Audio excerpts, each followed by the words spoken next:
kan coordinate godhu yookiin guyyaa lamaan kana kan waltajjii liigdoo aanaa namooti kan biraanis jiru kan paanaalii garaagarii geggeessan jechaadha. Baga nagaan dhuftanii.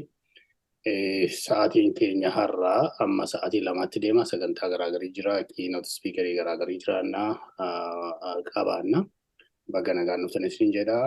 Sagaleen keessan yookiin maayikiin keessan miutaa sa'aatii kana hundumaa irratti gaaffiif deebiin sa'aatiin kennameef jira. Sa'aatii sana yeroo ga'u isin beeksifna. Gidduu keessatti gaaffii ka'uu hin danda'u. Maaliif utuu namni haasaa jiru gaaffii kaasuun ulfaataa waan ta'eef gaaffii keessan barreeffadhaa. More focused time'idhaatti xiyyeeffanna. Yeroo nuti gargaaramnu strictly enforce goona taayimii keenya. Namoonni haasaa asuftanis namoonni carraan isinii kennamee gaaffii gaafattanis yoo jiraattan daqiiqaa isinii kenname geetti akka fixuu qabdan isin beeksifna asumaani. Baga nagaan dhuftan isiniin jedha asumaan itti fufe. We also have some guests here from presenters or keynote speakers and then Oromo speakers, Professor Alex DeWall. Welcome to our meeting today. And Professor Jettel Trevor. I'm sorry if I mispronounced your name. Welcome again. And also Dr. Truman. He also speaks about Oromo anyway, but I will say it in English. Welcome, Dr. Truman. Today, our program will be running until 2 p.m. in the afternoon Eastern Time. We strictly enforce our minute time for discussion. All mics will be muted unless at the end of the day time we have all time for questions and answers. Please be on time and try to finish your presentation or speaking according to the time scheduled. Welcome again. For everybody, baga nagaan dhuftanii isin jedha. Amma sagantaa keenyatti seenuudhaaf I'm going to invite Dr. Truman to open our meeting today, and he's organizing committee. I think everybody knows Dr. Truman. I don't need to introduce Dr. Truman, I think. So, Dr. Truman, the mic is yours. You have about 5 minutes for introduction. The stage is yours. Thank you, Solomon. Baga nagaan dhuftanii. Baay'ee gabachiisa isin ilaala. Baay'ee galatooma. Thank you very much for coming. In Finfinne 5 years ago, I shared the optimism and joy when the OLF returned to Finfinne. I did not foresee the multiple crises in Ethiopia then, which will be described later in this conference. All of it due to the consequences of misrule and racism. This conference is the 6th organized by the Oromiyaa Human Rights Group over the last nearly 3 years. We've achieved the removal of obstacles and habits which prevented open, reasoned, civilized debate. And we have formed a consensus on Oromo national interests. This has been an achievement. The present conference marks 2 boundaries. Before, we've really only looked backwards to learn why we are where we are. Now, after an update and analysis, we will be looking forward and begin charting ways out of the current crises. Secondly, another shock is coming, another boundary. Ethiopia is poised.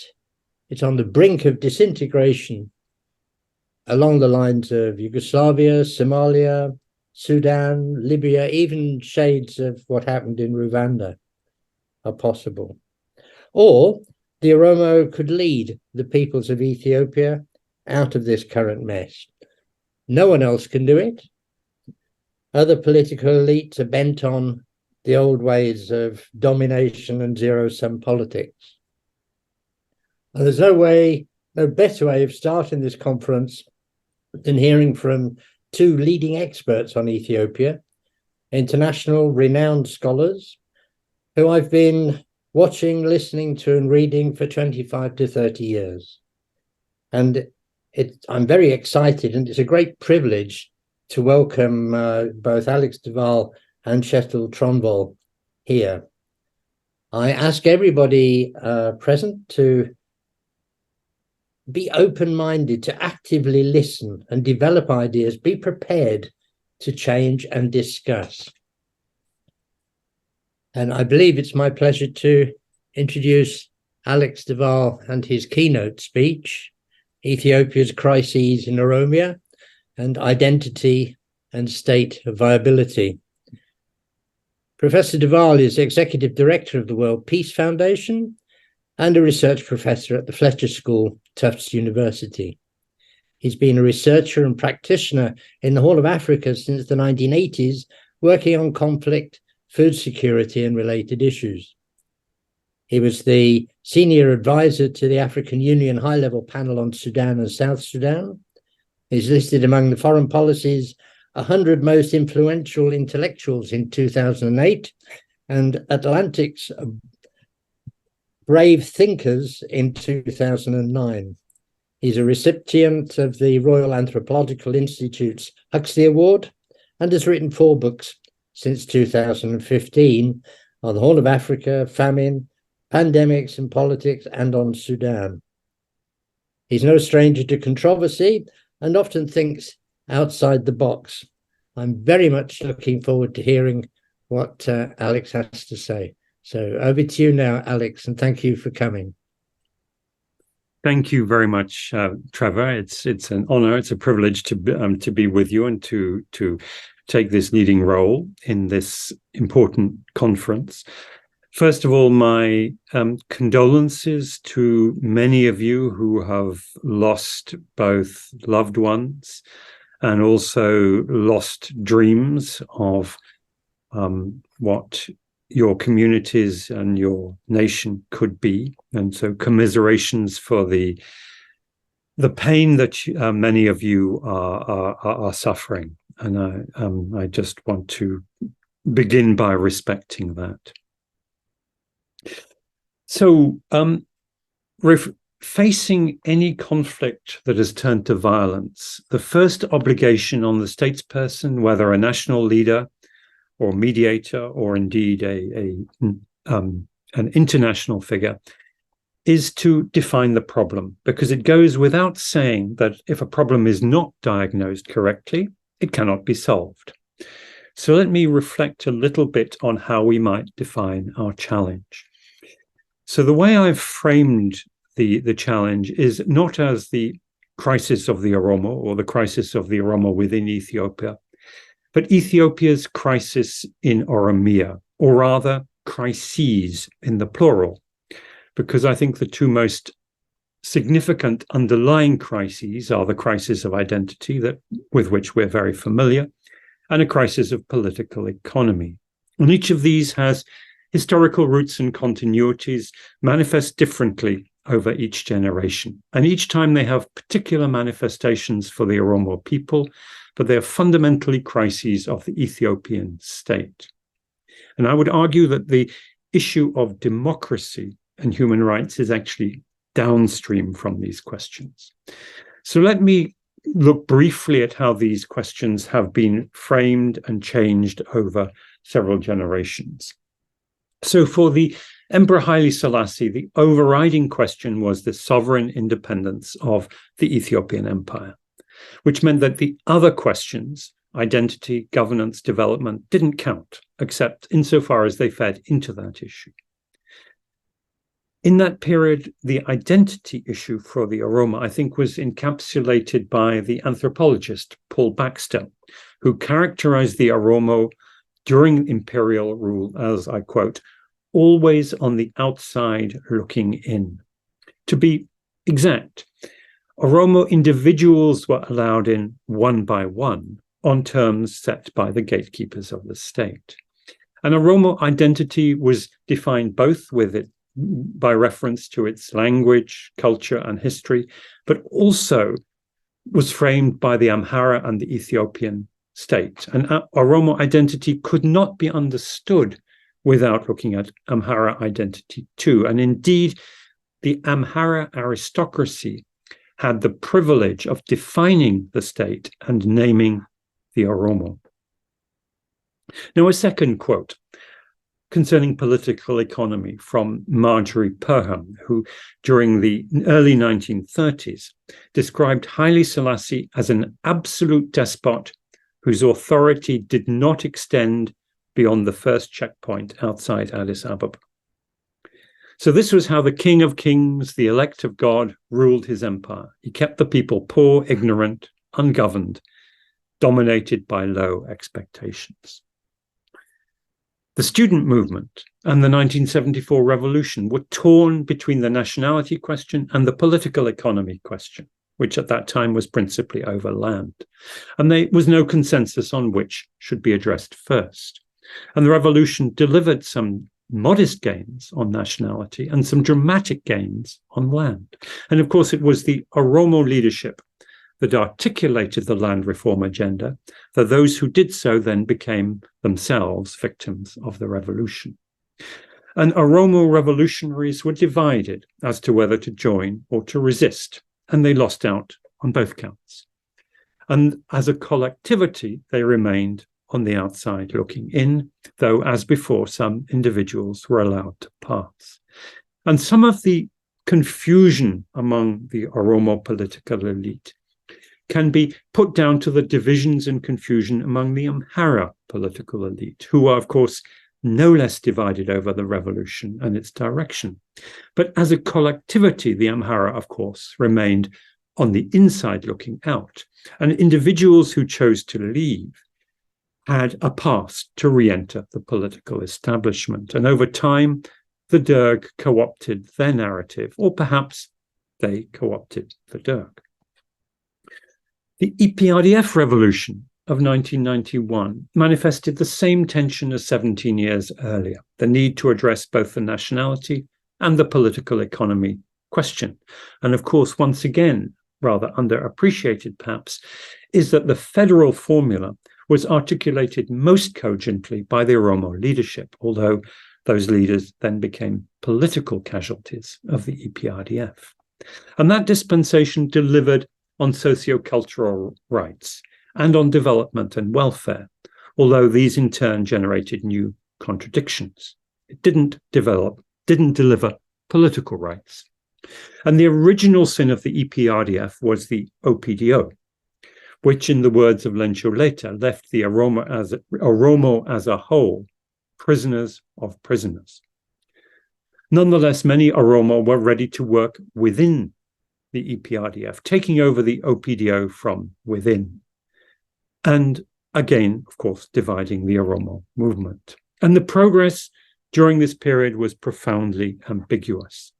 There was an undoubted victory in elevating the Oromo language, but that was diluted because it didn't become a working language of the federal government. And the rapid growth of that period also brought tensions because the Oromo region is the best endowed in terms of fertile land, the most attractive for investment, and accelerated economic development, including urbanization, labor migration, large-scale land acquisition, caused social disruption at a faster pace than any social protection programs could ameliorate. And the formula, as enshrined in the 1995 Constitution, was also problematic because national identities evolve and change over time, or else they degenerate into what my colleague Mulugeta Gebrehiwot calls administrative nationalism. Now, we also need to look at the parallel Amhara identity and politics. They were out of power at that time, or at least many in the Amhara elite felt so. The second sin of the EPRDF was to redefine the EPDM as the ANDM and to leave unaddressed, unresolved the tensions between definitions of Amhara nationality as Abyssinian imperialism or civic republicanism, or what the EPRDF called democratic nationalism. All of these three problematic. And one of the tragedies of 2005 was that the civic republicans made common cause with revanchist Abyssinian imperialists under the banner of pan-Ethiopianism, while the ANDM failed to articulate an alternative, or indeed to speak about Amhara identity at all. Now, EPRDF Mark II under Meles Zenawi shifted. It redefined Ethiopia's national problem as one of state viability. He assumed, perhaps wrongly, that the nationality issue was settled. His concern was that economic growth was economic growth on the grounds that without it, and I quote, national disintegration cannot be ruled out. In that, I believe he was correct. And he described the challenge of governing Ethiopia as running in front of an avalanche. His strategy was to outrun the socio-political and regional, that is, international security challenges through being ahead of the game. He was aware of the tensions within the nationality settlement, but took no steps to address it or even to open up the necessary debate. And the federal constitution needed to breathe, to adapt to a fast-changing Ethiopia, or become a cage, which is what indeed happened. And as a result, Haile Mariam Desalegn presided over a remarkable economic boom, but also destabilization and an unsustainable political system. The uprising that brought this to an end was both a political uprising and also a claim for socio-economic rights. It was a revolution, I think, of rising expectations, and it went, as we know, terribly awry. Abiy Ahmed inherited a functioning state, a fast-developing economy, and a consensus across the board that the repressive ways of the EPRDF were now history.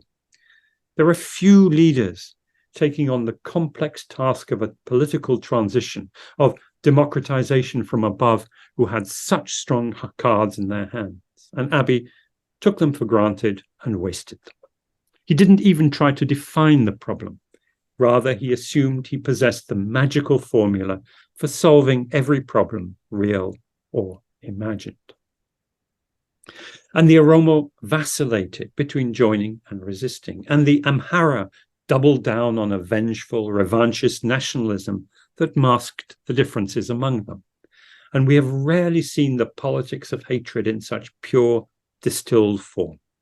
Hatred such as this becomes its own punishment, as the Amhara are discovering. This was a backlash nationalism framed around hostility and was bound to become unstuck. And the new war in Amhara is a calamity, not just for the Amhara, but for all Ethiopia. Now, today, the crisis is a failing state and a disintegrating empire nation. And things have changed fundamentally in the last 5 years. Under Haile Selassie, the state didn't exist beyond the cities. Under the Derg, it didn't exist beyond the cities, the army, and the party. The EPRDF created the first truly administrative state that reached most of the country. And a generation of Ethiopians came of age thinking this was the natural order of things, not that this was a delicate construction that could crumble. And the language of democratization, of democracy versus authoritarianism, concealed the deeper issue of an institutionalizing state versus a system of government based on transactional politics, what some Africanist scholars call the politics of the belly, or what I have called the political marketplace. Abiy stood around admiring the view. He was caught in the avalanche. He inherited a state, he dreamed of an empire, and his legacy will be that he left Ethiopia with neither. Or perhaps we could say he succeeded in resurrecting the Ethiopian empire in the accurate historical sense of becoming an absolute despot whose authority does not extend beyond the first checkpoint outside Addis Ababa. He rules like a classic big man from the 1970s, like Mobutu perhaps, dispensing his powers of patronage and intimidation, presenting one face to the outside world and another to his domestic constituencies, constantly shifting his alliances, keeping his rivals challengers off balances. He's turning Ethiopia into Zaire. Now, for many African leaders, for many foreign diplomats, their response is, so what's so bad about that? except that just a few years ago, Congolese envied Ethiopia instead of the other way around. There was a time when Ethiopian revolutionaries, whether they diagnosed the primary problem as one of nationalities or of political economy, could welcome disorder and upheaval because they expected a new order would emerge from such turmoil. But at the moment, I'm afraid, we can no longer proceed on that assumption. The circumstances that make for state crisis make it inescapable. They're not Abiy's fault. They long preceded him. They far outmatch him. What is his fault is that he failed to understand the predicament and acted recklessly. But nonetheless, standing still is not an option on either the nationalities issue or the political economy issue. Time is not on our side. Continuing with the status quo will lead to state failure as night follows day. And the questions that we face realistically are how quickly the state will decay or collapse. What will be the contours of that decay or collapse? Complex, diverse states, such as Ethiopia, tend to fracture along ethnic or confessional lines. But those fractures conceal dysfunctions of political economy that are no less profound, perhaps more so. And for a gathering such as this, defined by ethno-national identity and solidarity, it will be natural to focus on that element of the existing crisis and of the coming one. But it is, I suggest, no less important to delve into the challenge of political economy. Because while the nationalities issue can be, we hope, resolved through political debate and engagement, the political economy issue cannot wait. It demands leadership and action. And that, I fear, is our predicament today. I wish I could end on a more hopeful note, but I'm confident that in your discussions today and tomorrow, you will at least be able to articulate and formulate some constructive ways ahead. I thank you. Thank you, Professor Alex, for such a wonderful presentation. It is an eye-opening for all of us. And again, if any of you have any question for Professor Alex, we have about 30 minutes discussion later in about 15 minutes. I hope Professor Alex will stay with us, and we moving to the next meeting now. Thank you, Professor Alex, again. Welcome. So, walga'iin keenya inni ittaanu kan geggeessu current states kan jedhu haala yeroo irratti kan waan sana qindeessu obbo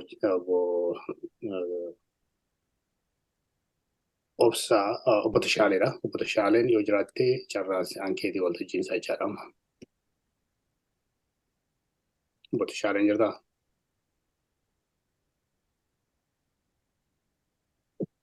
Nin jira. Sagaleen koomiyuutir ta'e na fakkaata. Yaa jirta amma sattaan nuti gaaffiif deebis isa kan keessanitti ani gaaffiif deebii yeroo qabaannaa walakkaa sa'aatiidhaa fi amma sa'aatiin 10:20 kan sii kennutti 10:50 irratti akka ta'u sa'aatii keetis qabaddu anis yeroo daqiiqaan 5 tokko sii yaadachiisa. Galatoom kan geeddu waltajjii. Baay'ee galatoomii Solomon. I am meant to introduce Professor Shetul and Abba Chala. I assigned someone who is more suitable to this assignment, and he is Dr. Asabar Gasa, a researcher and university professor himself. Asabar, come forward and introduce our guests.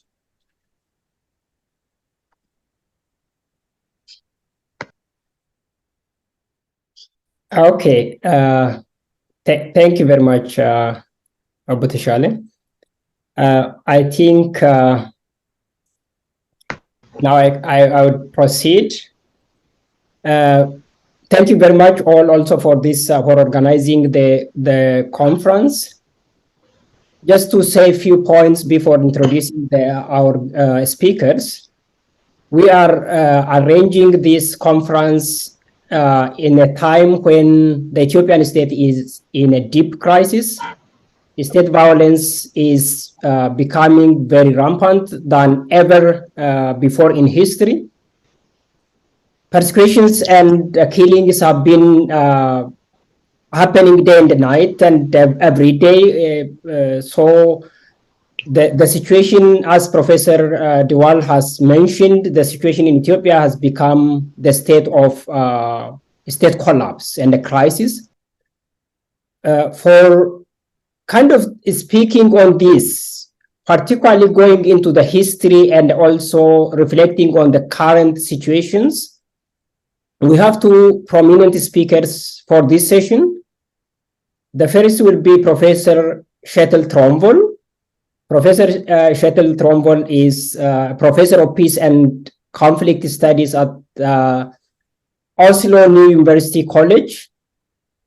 He's a very known scholar on the Horn of Africa in general, particularly Ethiopia and Eritrea.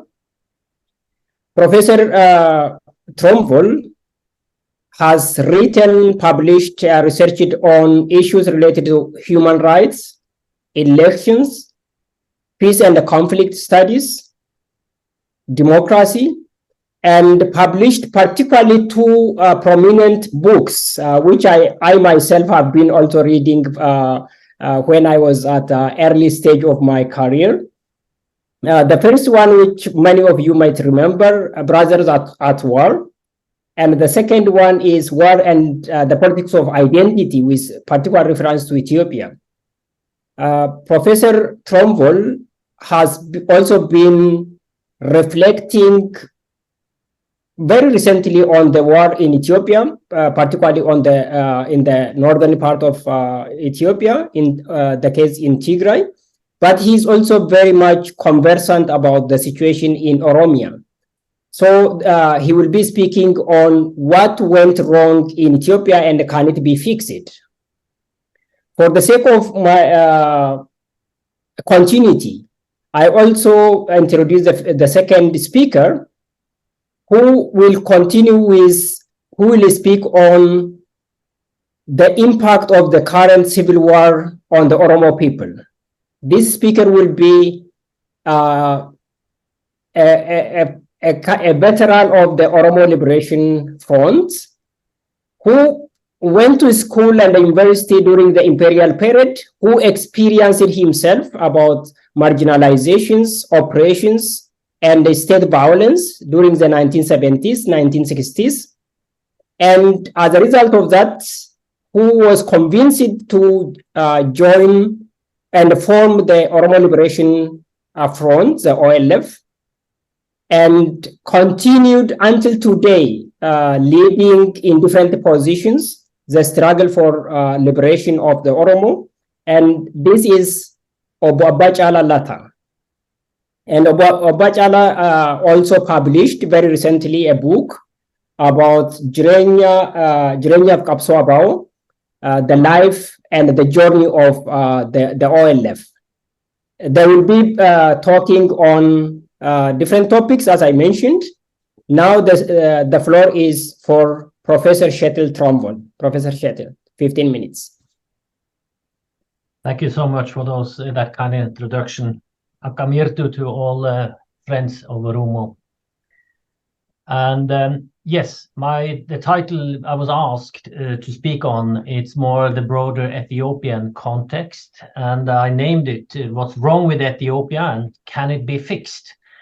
It is posed, obviously, as a rhetorical question. What's wrong with Ethiopia in the sense that we all abhor its perpetual conflict dynamics?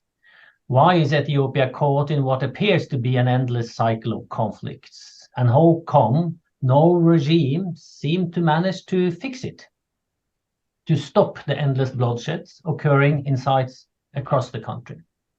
I will here briefly touch upon three key conflict dynamics and 4 factors contributing to sustaining conflicts. And in conclusion, I will address some possible approaches to elevate the situation. First, however, let me stress that the contemporaneous conflict dynamics in Ethiopia, as touched upon by Alex too, must be analyzed and understood in a longue durée perspective.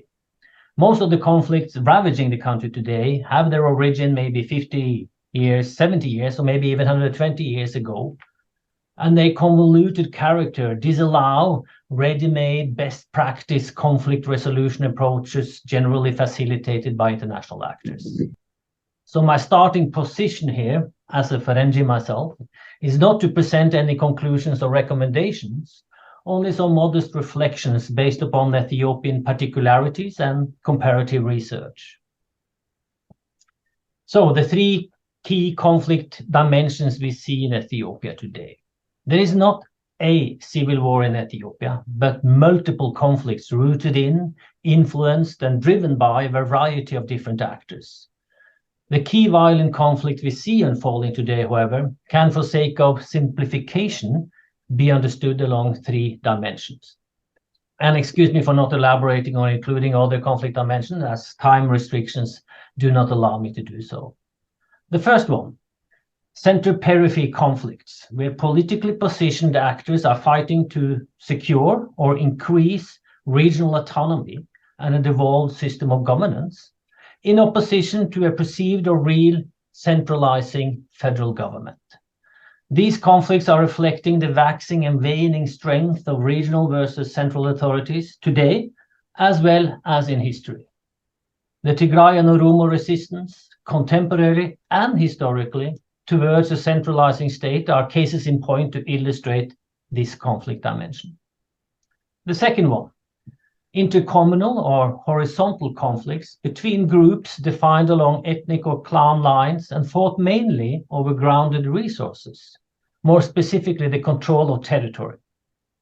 This is what we see unfolding today between Amhara and Tigray actors, for instance, over West Tigray, as well as between Amhara and Oromo over territories along their common border, Somalia, Afar, Gedio, Guji, and I can continue to mention a host of other cases across the country.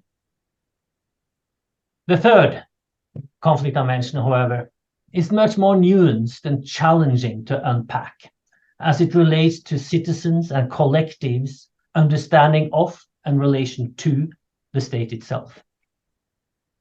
For purposes of this presentation, we can label it as a contested state narrative, or if you are inclined, the nations versus empire dimension. These are conflicts where political actors either aim to take over control of the state, to mold it in accordance to their political visions, as TPLF-EPRDF did after the 1991 takeover, or Ethiopian nationalist actors today has a vision of capturing the state. Or conversely, conflicts driven by movements who aim to secede their nation from the empire, as Eritrea managed in 1991. Some would characterize the Oromo struggle to fall within this category of conflicts, as fraction of the Oromo movement has arguably called for the establishment of a separate Oromo state. Conversely, elements within the ongoing Amhara or Ethiopianist armed movement have called for the takeover of the state to impose a new government structure reflecting their nationalist ambitions. Time disallows me to elaborate further on these dimensions, but I will return to them in my conclusion on how to possibly approach them for resolution. But prior to possible solutions, it is important to comprehend why conflicts and mass violence are sustained in Ethiopia today, despite citizens' interests and hope for peace and security.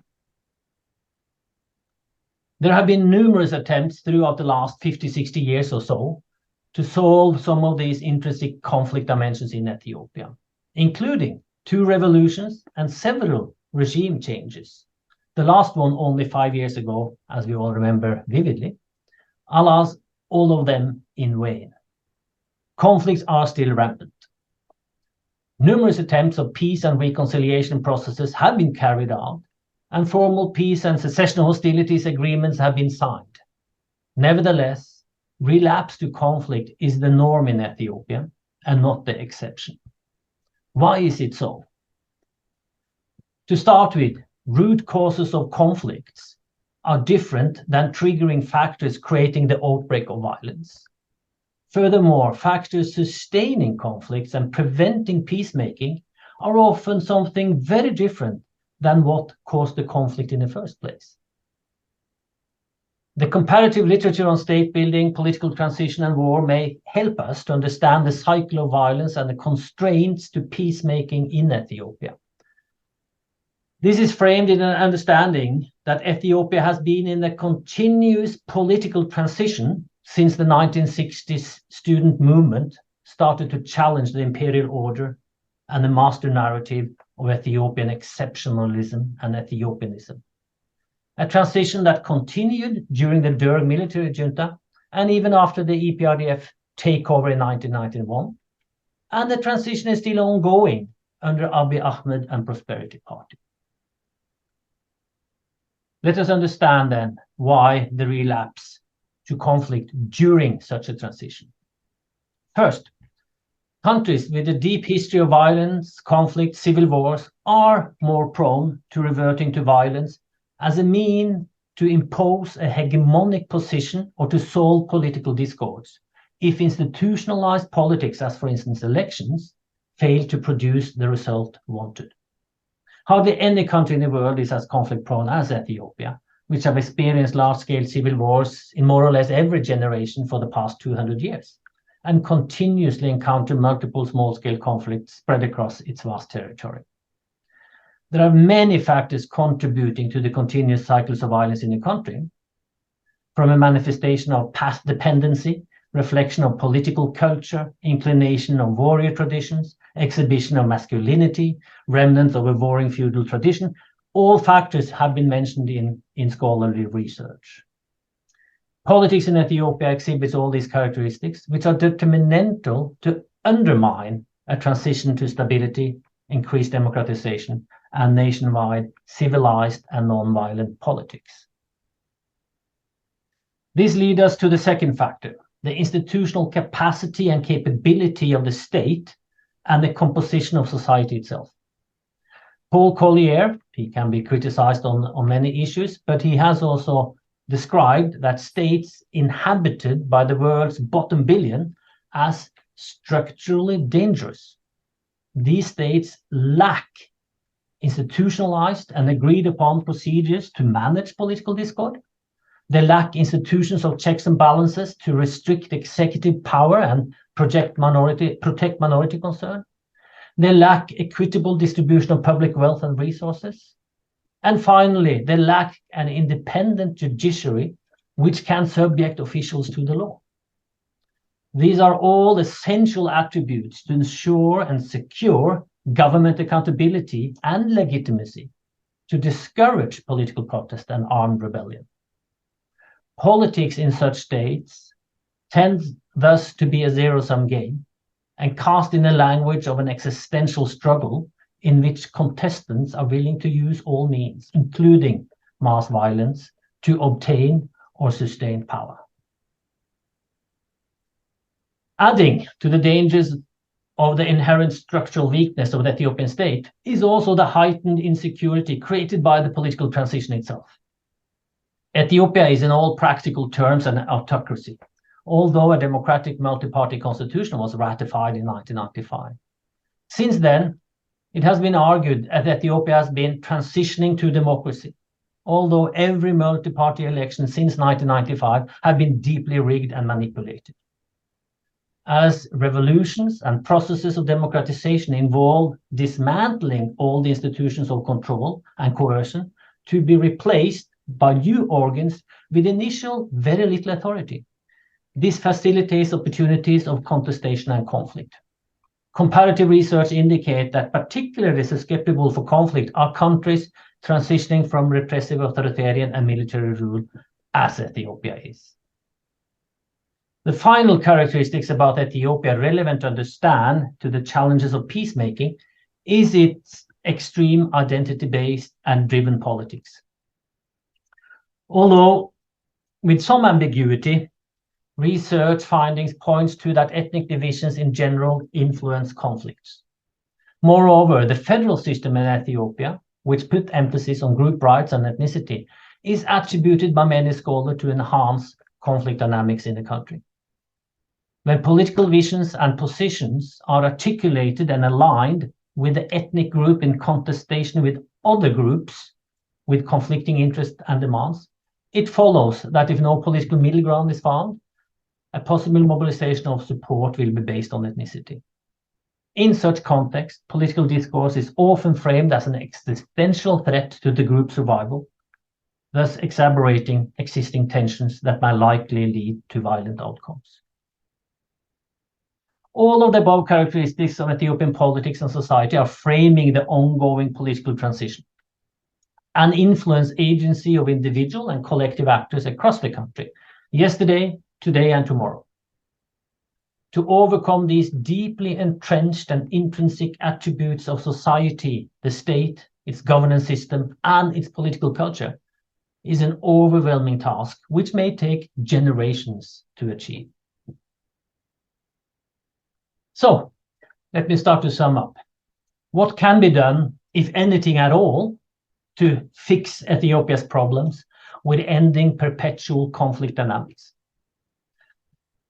And let me stress, as a Ferengi, that responsibilities for these rest, of course, fully with Ethiopian people, and that outsiders should be very careful to impose any solution to these very intricate challenges.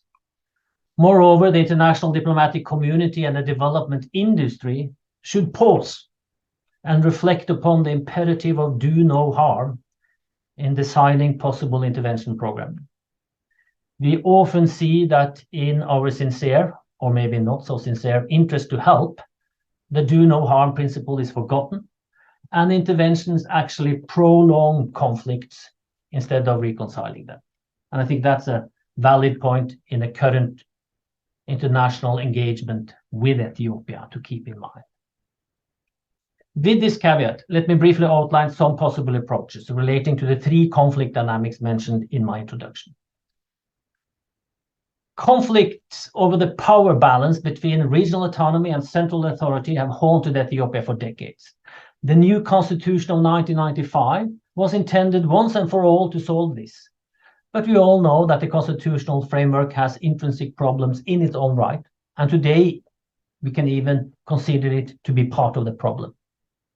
However, perhaps the biggest problem related to the constitution is the fact that it has never been fully implemented and respected by the incumbent, as both the TPLF-EPRDF government and the prosperity government of Abiy Ahmed hold authoritarian inclinations. In particular, the prerogatives of regional political autonomy were never respected by the EPRDF government nor the incumbent Prosperity Party, which both eclipsed regional self-determination rights by imposing a centralizing, omnipresent party structure, relegating constitutional rights redundant. So, if the incumbent actually respect the constitutional framework of the land and the liberal values and democratic and human rights therein enshrined, this may prove to pacify much of the conflict dynamics originating at the regional level. Increasing the democratic inclination of political elites in Ethiopia, if at all possible, is possibly the most effective conflict prevention remedy we can find. Secondly, implementing the current constitutional framework in full may, however, also turn into a major conflict driver in its own right, as the territorial demarcation of regional states, of zones and woredas are themselves often contested. We have seen how territorial claims to West Tigray and Raya have led to mass atrocities, and contestation over defining ethnic hegemony in heterogeneous communities continue to produce massacres of civilians of all ethnicities. However, conflicts over border demarcation and territories have existed since the origin of civilization. A vast comparative knowledge and experiences are to be found, which may contribute to identifying lasting solutions to territorial disputes in Ethiopia. It may take time, resources, commitment, and not least willingness to compromise, but material conflicts are solvable. Finally, Both the two conflict dynamics mentioned, regional autonomy versus central authority and contestation over territory, are inherent to the grand conflict over what Ethiopia is, comprises, and embodies. The Ethiopian polity is by many considered to be an empire, as also mentioned by Alex, and others believe, however, that it is a sacrosanct entity with the integrity bestowed by God. However, the crafting of Ethiopia as seen on the map today, where the ruling elite derived from a highland core mobilized its peasant armies to conquer and subjugate neighboring peoples, kingdoms, and nations in a colonial race against Western imperialists at the turn of the 20th century, provides historical justification for classifying Ethiopia as an empire, at least in an analytical sense of the term. Since the days of the student movement, the Ethiopian empire, or polity if you may, has been challenged from within, from political actors at the center, as well as from the periphery. The empire crumbled and lost a key component in 1991 with the departing of Eritrea. Ogadinian political elites have tried both by violence in the 1970s and through constitutional mechanisms in the 1990s to wrestle Somalia regional state away from the grip of the empire, but was both time denied by the center. After experiencing a genocidal war on Tigray from 2020 to 2022, it is plausible to argue that the Tigrayans today would vote overwhelmingly in favor of secession and independence had they been given that opportunity, which they were promised by the political leader and which is enshrined in the constitution. And finally, the Oromo insurgency and the struggle for self-determination and possible independence from the imperial state is the longest running in Ethiopia, traversing 4 different regimes and still ongoing today. Will you conclude, Professor? Yeah. I'm finalizing now. Finding a compromise which may reconcile the preservation of Ethiopian polity under its current authoritarian outlook in a phase of deep-rooted cultural and historical claims and visions projected by political elites, claiming to represent their people and nation states to be, seems unattainable now. This mother of all conflicts in Ethiopia has never been solved, only suppressed over and over again by a strong center. Hence, when the center becomes weak, these multiple conflicts dynamics reappear with vengeance, and they will likely do so in the future. So we ought to keep in mind that states are not God-given enduring entities, which the current map of Ethiopia of Horn of Africa aptly illustrates with the presence of 2 of the world's newest states and another de facto one. How many new states will be born out of the crumbling Ethiopian empire? Well, if any, that remains to be seen. Thank you. Thank you very much, Professor Trombon. Now we move to the next speaker for the sake of time, and then we will be back for with questions and answers time. Obbo Bacala, dabareen kan keessan itti fufa. Fayyaa ta'e Dr. Asabe, warra asirra jirtan hundi keessanuu guddaa galatoomaa. Carraa asirratti haasa'uu kanaa fi naa kennuu keessanii warri konferansii kana qopheessitan ulfaadhaa horaa bulaa jedha. Tooppikiin naa kenname kun lolli amma deemaa jiru kun, waldhabbiin deemaa jiru kun miidhaa maaliitu maal geessisaa jira kan jedhu. Toopikii kana walitti hidhatee warri silaa dubbachuu danda'u mata duree gadi waan gara miidhaa karaa mirga dhala namaa, karaa hawaasummaa maali toopikiin kan biraa waan jijjiranii fi kan ittuma seensa ta'uun haasa'aa jechuudha. Lolli karaa kamiin iyyuu ijaaree hin beeku. Lolli ni diiga. Lolli waa ijaara jedhanii eeguun hin ta'u. Impaaktii konfliktii kanaa kan jedhu sana, current civil war kan jedhu sanaaf hin kana kaasa. Lolli yeroo kamiin iyyuu ni diiga, ni balleessa, ni dhabamsiisa. Malee lolli waa ijaara. Eegan lola booddeedha kan ijaaramu. Kanaaf amalli mootummoota Itoophiyaa dhufaa darbanii Oromiyaa keessatti immoo lolaan jiraatanii lolaanis jiraataa jiru jechuudha.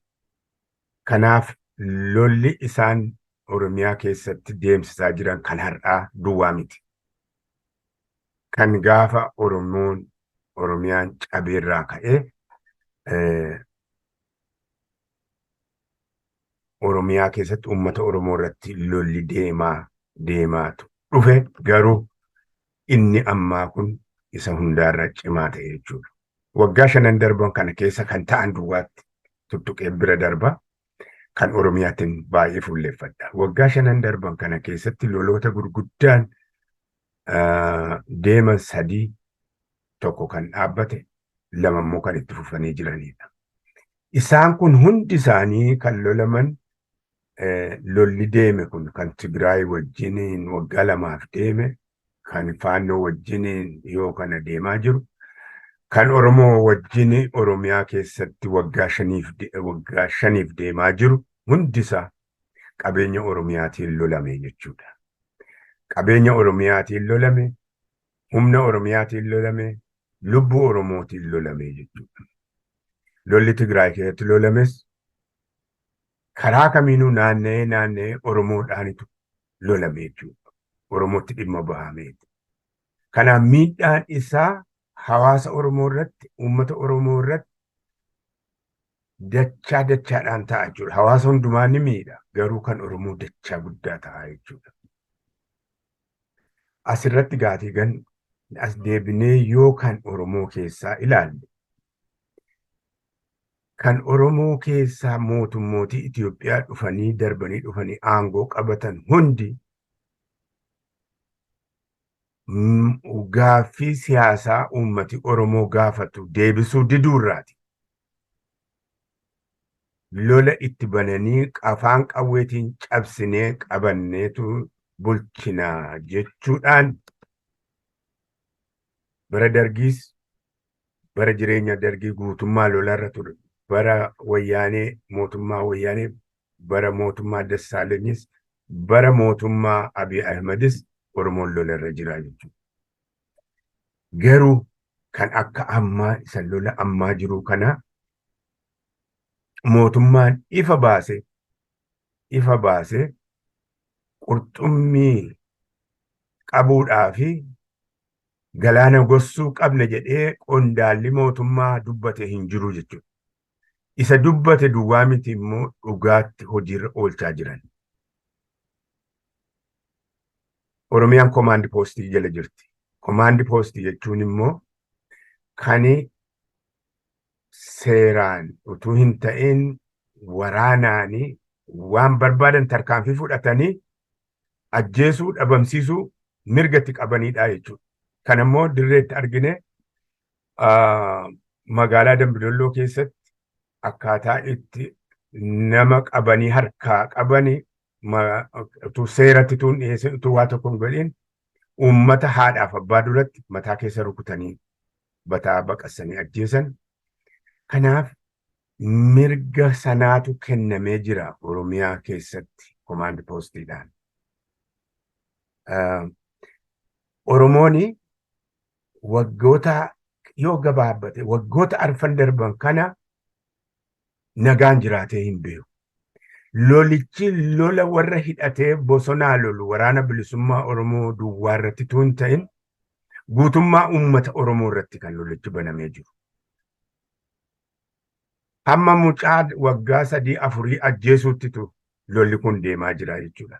Kanaaf miidhaan isaa, impaaktiin isaa bal'aadha jechuuf hin kana kaasa. Mootummaan tokko humna isatti fincilee hidhatee lolu ofirraati loluun karaa. Garuu uummata nagaa mana isaa jiraatu, mana isaatti dhaqee itti abiddatti qabsiisee ajjeesee hidhee mukatti hidhee abiddaan gubu kun qorqalbii Oromoo miidhuudhaaf, Oromummaa of jibbisiisuudhaaf miidhaa hagana hin jedhamne irra gahaa jira jechuudha. Uummata keenya irraan gahuudhaaf mootummaan kun maqaa lola kanaatiin qabatee jechuudha.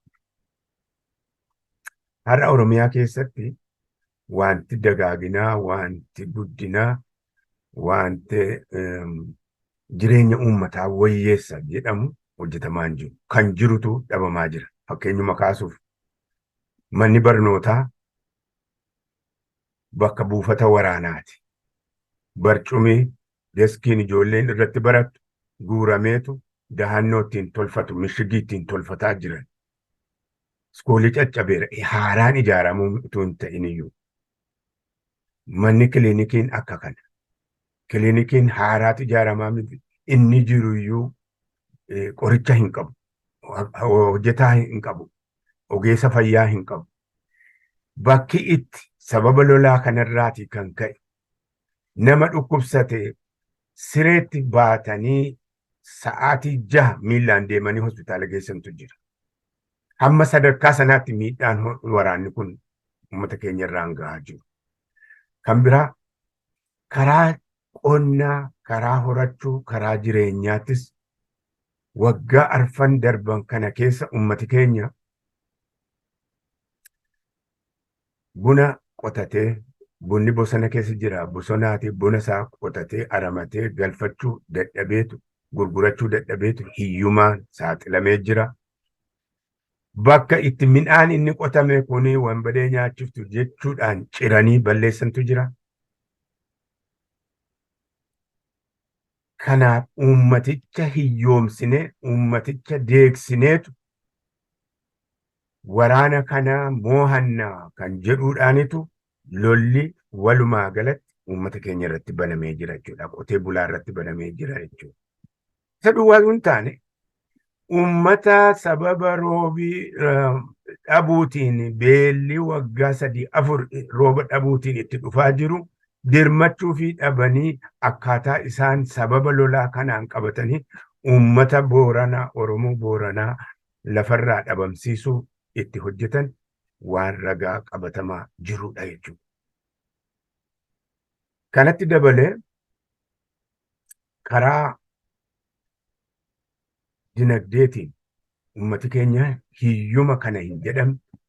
Abbootiin qabeenyaa naannoo jiraachuu dadhabanii magaalota keessaa baqatanii Finfinneetti godaanuun, naannoo lafti lolli keessa deemaa jiru hiyyoomuun, dhiyeessii waanuma jireenyaaf barbaachisu iyyuu argachuu dhabuun, yoo argatame iyyuu immoo yoo dhiyaate iyyuu immoo sadarkaa uummatii bitachuu hin dandeenye. Zayitii leetira tokko kumaan kan lakkaa'amu 2,000 birrii 2,000 bitachuu sadarkaa sanatti yeroo ga'u uummati keenya jireenya gadadoo, jireenya rakkinaa akkamii keessa akka jiru sababa lolaa kanaan walitti qabateetu kana keessa jira jechuudha. Kana duwwaa miti wanti ta'aa jiru sababa lolaa kanaatiin. Kan ta'aa jiru uummati kun akka hooggana hin qabaanne, akka gaggeessaa hin qabaanne, waraana duwwaa utuu hin ta'in dhaabota siyaasaa maqaa Oromoo qaban isa kaan ofitti hawwatanii liqimsuudhaan warri biltsiginnaa jedhan. Warra kaan immoo hoogganoota isaanii hidhanii laamsheessuudhaan karaa siyaasaatiin, karaa jaarmiyaatiin uummata Oromoo siyaasaa jaarmiyaa dhabsiisanii akkasitti afaan fajjii guddaa keessa galchanii jiran. Lola kanatti qabachuudha. Kana duwwaatu ittiin dhaabbatin hawaasichumayyuu keessaatii warra waa barate illiitii jedhamu horiidhaanis bitachuun haa ta'u yaada isaa qoodanii mootummaa Oromooti, mootummaa Oromoo maal barbaaddu? Warruma kaleessa qabsoo Oromootiif dubbataa turan, mirga Oromootiif, mirga hiree murteeffannaa Oromootiif dubbataa turan har'a as deebi'anii mootummaan kun kan Oromooti yeroo jedhanii dubbatan caalaa kan nama qaanfachiisu hin jiru. Kunis lola kanaaf walitti qabateeti kan jiru. Daandiin wal quunnamtii naannoo Oromiyaa keessaa eega caccabee badeeti. Ummati waan qotateyyuu yoo qotateyyuu isuma qabuyyuu gabaatti baafatee gurgurachuu dhabeeti hiyyuma keessatti yeroo inni jiru. Daandiin wal quunnamtii cite. Lafa lolli jiru kana keessatti wal quunnamtii moobaayilaa fi telefoonaa kutanii uummata quunnamtii ala taasisuun. Elektiraaf fixadhee erga baabseen fixadhe. Kana hundumaa yeroo arginu mootummaan kun sababa lolaa kanaatiin uummata Oromoo irratti lola waraana bilisummaa Oromoo loluu duwwaatu hin taane uummaticha lolaa jira. Jenosaayidii guddaatu irratti deemaa jira. Daangaa Oromiyaa humni finxaleeyyii Amaaraa seenee yeroo inni ganda gubee balleessee jaarsaa jaartii dubartii ulfatuun jedhin ajjeesee mataa muree ittiin sirbu mootummaan kun waan godhe hin qabu. Ittumaa gargaaruudhaaf humna silaatii uummata ittisu irraa baasee achi naannoo sanaa kaasee karaa banuufiidhaan daangaa Oromiyaa cabsisiisuudhaan karaa Wambaraatiin, karaa Giddaatiin, karaa Kiramuutiin, karaa Salaaleetiin, karaa Wallootiin sababa lolaa kanaatiin diigamsi guddaatu Oromiyaa irratti deemaa jira. Kana ta'eeti gaatii wanti har'a silaatii kan irratti dubbachuu natti tolu ture maallu wayya kan jedhudha. Kan nu wayyuu maali? Kan nutti deemaa jiru balaa guddaatu as deemaa jira. Oromoof Oromiyaa kan dhabamsiisu humna keenya lolaa jiru akkamitti bira dhaabbanna, akkamitti mataa walitti qabanna, wal dorgomuu dhiifne, waliin qoccollee wal taakaaluu dhiifne, akkamittitu humna har'a mirga bilisummaa Oromootii fi mirga hiree murteeffannaa Oromootiif lolu bira dhaabbannaan silaa waan bal'inaan irratti haasa'uu qabnudha. Gabaabsinaan jettani wanta bal'aanatti kennitanii gabaabsi jettani. Kanaaf wanti nu baasu nuyi Oromoo haala hamaan nu dura jira. Haala karaa hundaatiin Oromummaa Oromiyaa dhabamsiisuuf dhaaba malee jaarmiyaa malee nu hambisuudhaaf waraana bilisummaa Oromoo hamma danda'amutti dhabamsiifnee harka kennachiifne jechuutti kan jiramu waan ta'eef wal qabannee walii keenya gidduutti marii godhannee kan nu baasu lafa kee'annee yoo deemne malee walaa lolaa kanaatiin doolli nurratti banamee jiru sanyii duguggaan uummata keenya irratti deemaa jiru hin dhaabbatu. Amala mootummaa Itoophiyaati. Mootummaan Itoophiyaa humnaan malee nagaa haasa'ee hin beeku. Isa humnaan nutti dhufe immoo humnaan ofirraa deebisuun mirga keenya. Kanaaf balaa nutti deemaa nurra jiru kana beennee isa mootummichi nu qooduudhaaf, nu addaan diiguudhaaf, Oromiyaa balleessuudhaaf jiru kana dura dhaabbachuu qabna. Kun immoo mirga keenya. Kana jedheen asuma irratti dhaabaa fayyaataa waan sila baay'ee jedhuun qaban ture. Galatoma. Jalaa fayyaataa ulfaadhaa. Galatoma baay'ee ulfaadhaa. Now we move to the question answer discussion session. Thank you all the speakers for giving us the insight. And we have only 20 minutes or even less than 20 minutes. But I think Solomon, I don't know if you might coordinate those who are raising hands by unmuting them. Okay. Tole Dr. Asabeti from Gargar Ramadan Dengeti, the Kasnarati of Kasdigodi. Can never add cheese no one Gaffigavadan, Gaffigavadan, a Cardivian in Gavane, Obayete, and less than more minutes. Yeah, please make your questions very short and precise. So I will take the first some 3-4 questions, and I think we may not go more than that. Then Nebo, then Aman, Benya, I think it is Mitiku, and Trevor. These are the ones which I will be giving. Then Nebo. Thank you. Thank you very much. Can you hear me? Yeah. Thanks a lot. My first question goes to Professor Dawal. I'm so grateful for Professor Dawal for your presentation. And I think you wrote an article against which background you spoke.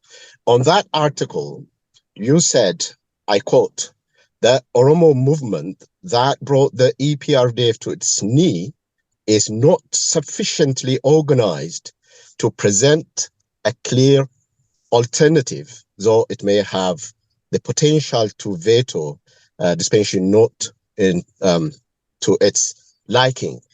As I think you made that statement in comparison to, in my opinion, the Amhara and the Tigray.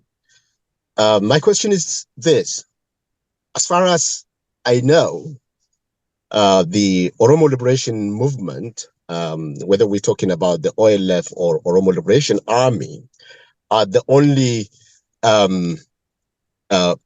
entities with clear objective of realizing the Oromo rights to self-determination.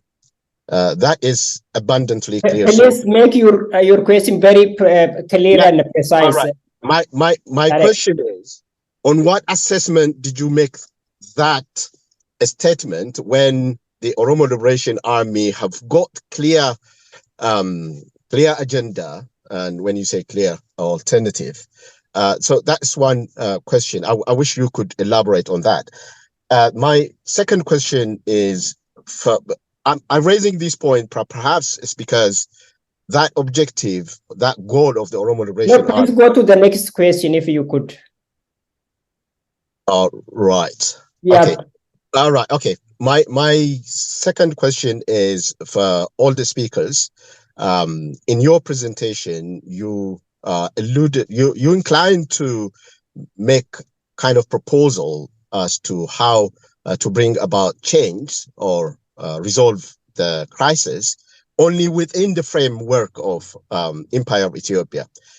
Can we not explore solutions outside the framework of Empire of Ethiopia, particularly when it comes to the Oromo, which is a nation invaded and has been incorporated into Ethiopia by force, and that is fighting to restore that sovereign I think I should stop you now. So my third question, sorry. I will not give you more than this, please. Sorry. Aman, please. All right, okay. Proceed. Thank you. Yeah. Well, thank you very much, Alex DeWall, for your excellent presentation. And the first question goes to you. Is there any possibility in reconfiguring or reinventing Ethiopia as a post-imperial political dispensation of nations and nationalities, or is there the likelihood of imperial dissolution? The second question is, what is your reflection on fallacious and misleading narrative that portrays the current Ethiopian regime as mainly representing the Oromo interest, while Oromo is paradoxically a prime victim? Tredje spør deg, Kjetil Trømbel, takker deg for din fantastiske framføring. Du brukte en gang norsk uttrykk som sier sager, Abiy Ahmed sager, grena han sitter på. Hva mente med det? Hva betyr det? Thank you. Thank you, Obaman. Benya. Yeah, thank you very much for presentation. I really enjoyed it, and I have one question that really has been bothering me for so long. Professionally, from public health perspective, I have been trying to understand the way the violence in Ethiopia is implicated to public health problems. So my question for you, for Professor Tronwall, is that from public health perspective, violence is contagious. It also has incubation period. It is predictable, preventable. So practically, we would have avoided it, we would have prevented it. The problem from the beginning, from state formation, Ethiopia has been formed by violence, and it continues to be a violent state. If that continues, we have no hope in the future unless we do something now and stop it. As I said, it is contagious. It's just like COVID virus, it's contagious. So what is the options for us? what can we do about it? I'm referring to what Oromo should do, what Western world should understand. That's my question. Thank you. Thank you. Mitiku? I hope that our speakers are taking notes, and then we proceed to the reflections. Please, very precisely. Yeah, okay. Thank you very much. My question is goes to Professor Dowell and Professor Tronwall. If you guys are currently following what's going on in Ethiopia, the Amara nationalism, which is relatively new, and they are culturally hierarchical and following their leaders, their activists, who are really giving very dangerous propagandas and the false information. And these people believe whatever they say. We see the effect now in the borders between Oromiyaa and the Amara region, where the very poor civilians facing the danger coming from them. They are killing them indiscriminately, and we see that they do this as if really they are doing in an amazing way. The effect is so high. So the new Amara nationalism and the old Oromo nationalism, which is going down and much divided because of different political reasons. How do you see this new? Yeah, please make it short, please. So how do you see this new nationalism? How it is going to be dangerous to civilians? That's what okay. Now I will move to the reflection. Organizers are giving me hints that we might be having short time. The speakers will reflect on the questions, and then if we have time, then others might answer. Ask the questions. Professor Alex.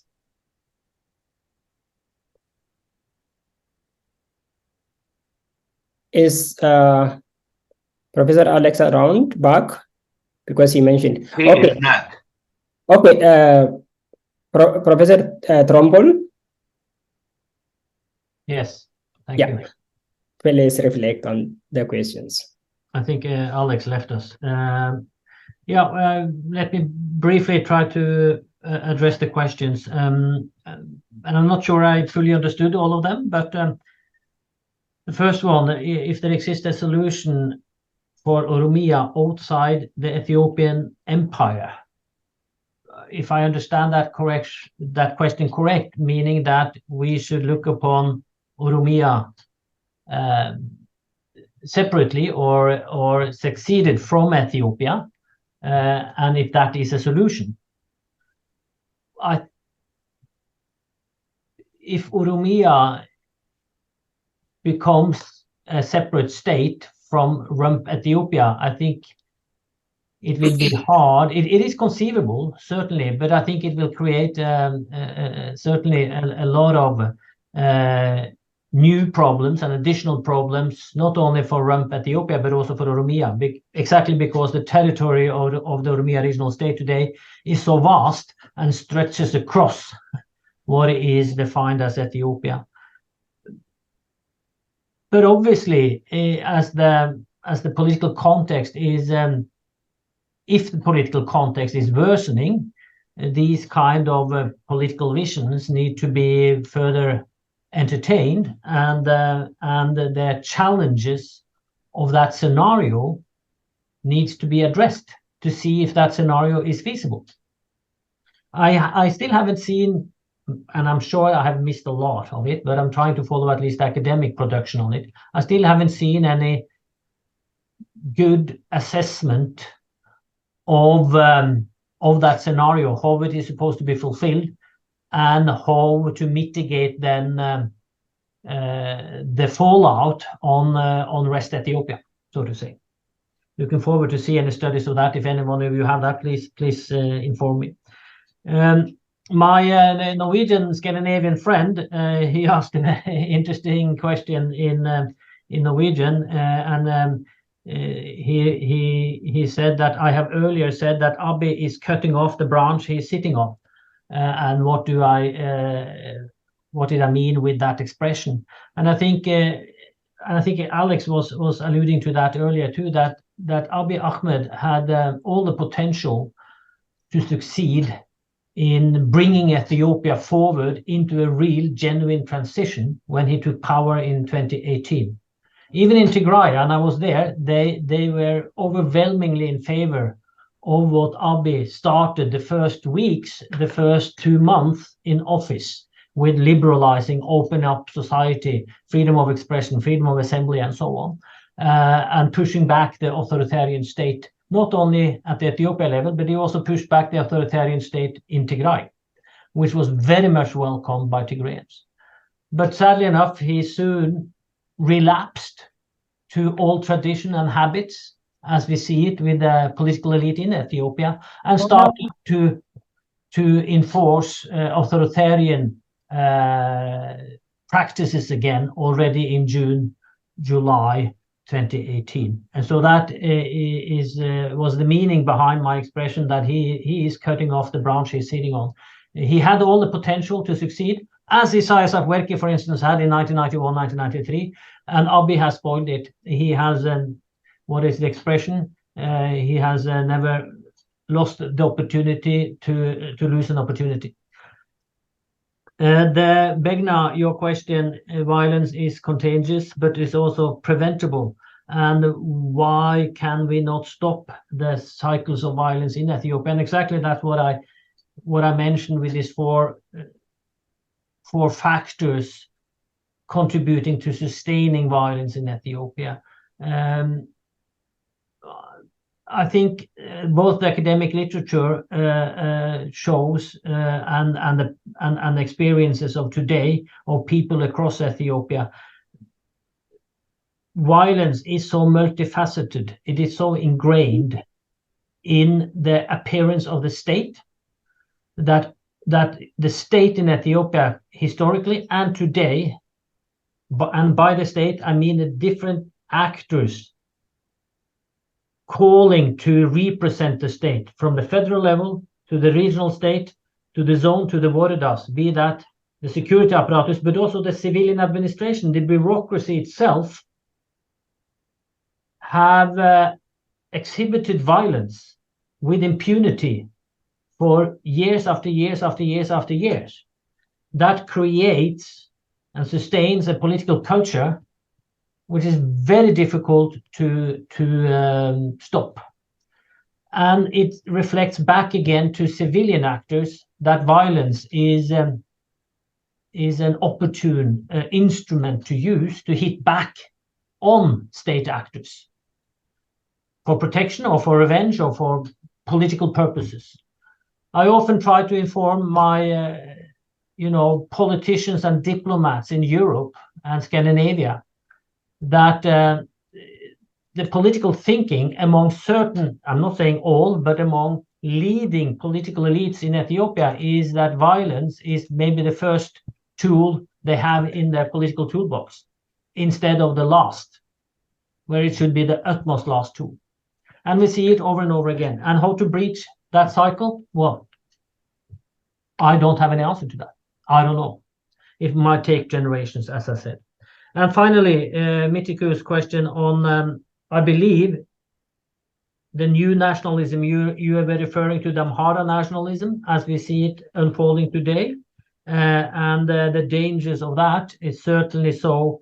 The dangers of not only Amhara national, but of ethno-nationalism in general in Ethiopia, if you can use that term, instead of pointing the finger at one group, because you have the tendencies of ethno-nationalist violence in all regional states, more or less, where the minority groups, Amharas in Oromiyaa, Oromos in Amhara, Gumus in, Amharas in Benishangul Gumus, and so on and so forth, are vulnerable. Civilian minority groups are vulnerable for violence perpetrated by various actors. Please and that is summarize, the driver Professor. we have. Yeah. Thank you very much. Obbo Bacaala daqiiqaa tokkoof wayi qabnaa ishee keessatti yaada qabdan gaaffii isin ilaallatu yoo jiraate. Gaaffiin kallattiin ilaallatu. Kallattiin isin hin gaafatamne walumaa gala jedhame kan reflect goota yoo jiraate daqiiqaa tokkoof wayi qabna silaas.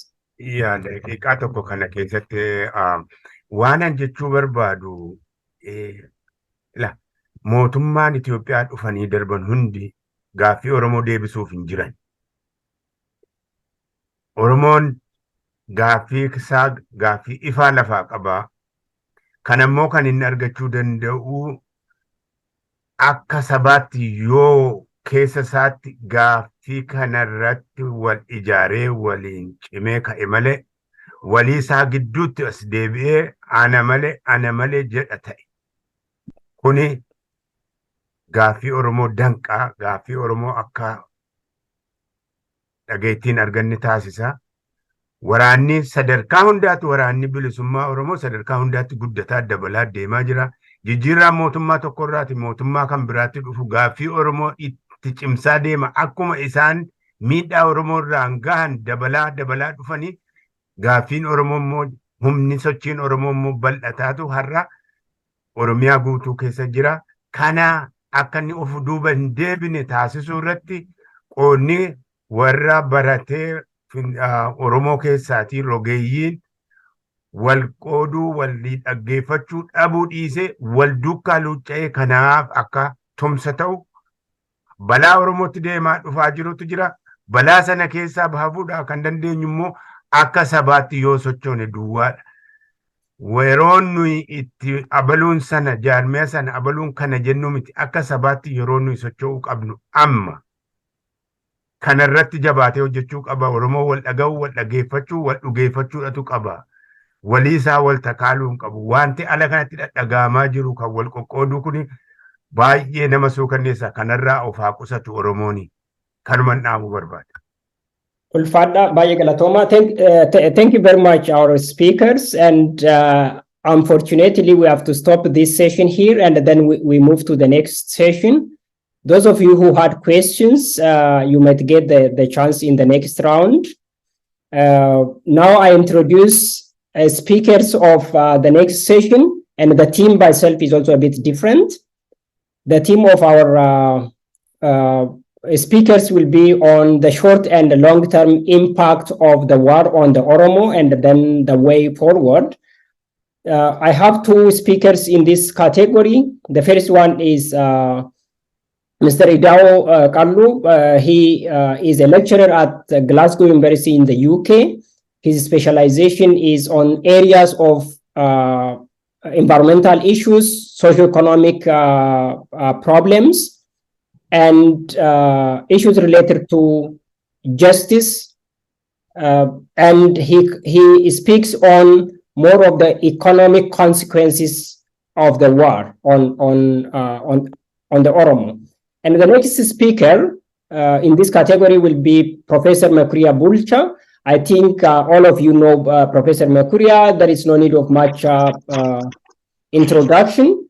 Professor Makuria has extensively researched on issues related to international migration, issues related to violence, state violence particularly, on ethnicity or nationalism, and his very known book, which has been published quite recently, on the contours of emergent and ancient Oromo nation, has been widely read and distributed.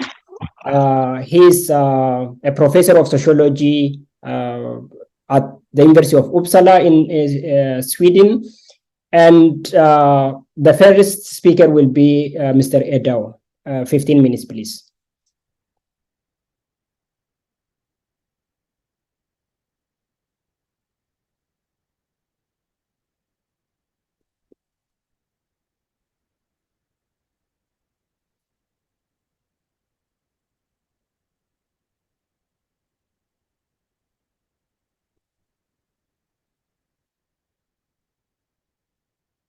Can you hear me, guys? Hello, can you hear me? Now we can hear you. Oh, great. Yeah. Sorry, But guys. we can't see you. I think you might probably have to. Yeah. What about now? Now we can see you. Oh, great. Yeah. Okay, thank you very much. This is very short notes I've received from. Oh, sorry, guys. I have to share my screen.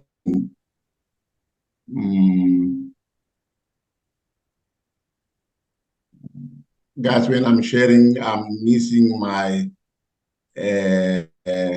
file. I don't know why that happened. Anyway, can you see this screen, guys? Yeah, now we can see. Okay, great. Thank you very much for having me here. I've got this very short notes from Dr. Truman. Yeah, I should, as a junior professional, I have to respond to any Oromo issues. So I'll try to highlight especially what's currently going on in Oromiyaa and what's going on in Ethiopia on the following outlines. I don't want to waste my time. So before directly going to the issue about economics, I want to highlight what's Oromiyaa representation in terms of Ethiopian data set.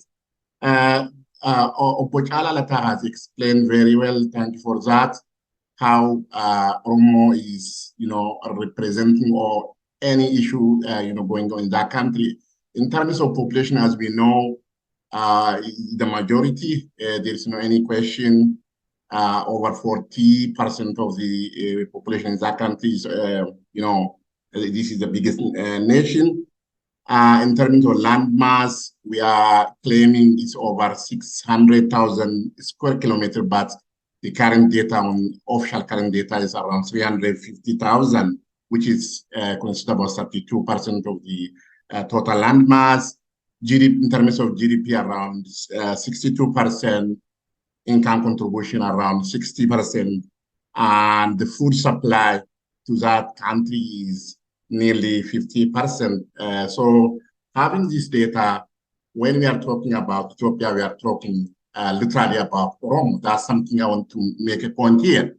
So when I come to my introduction, this country in the couple of, decades, in the past decades, is one of the fastest economy, even if there are internal problems, it is in terms of, improving the livelihoods of the household, it was one of the progressing country. However, especially since the political reform happened in that country, there are a lot of problems going on, regional conflicts, or we can call it a civil war, and severe problem in the area of, public finance. There is a severe issue in debt financing, investment, which is guiding or leading the country into fragile state, which is measured in several parameters.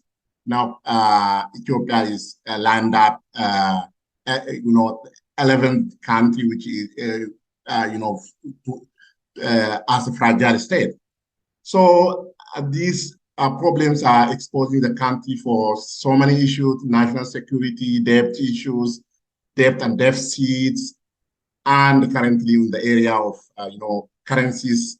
As everybody knows, the parallel, the official exchange of that country is widening and creating a lot of problems.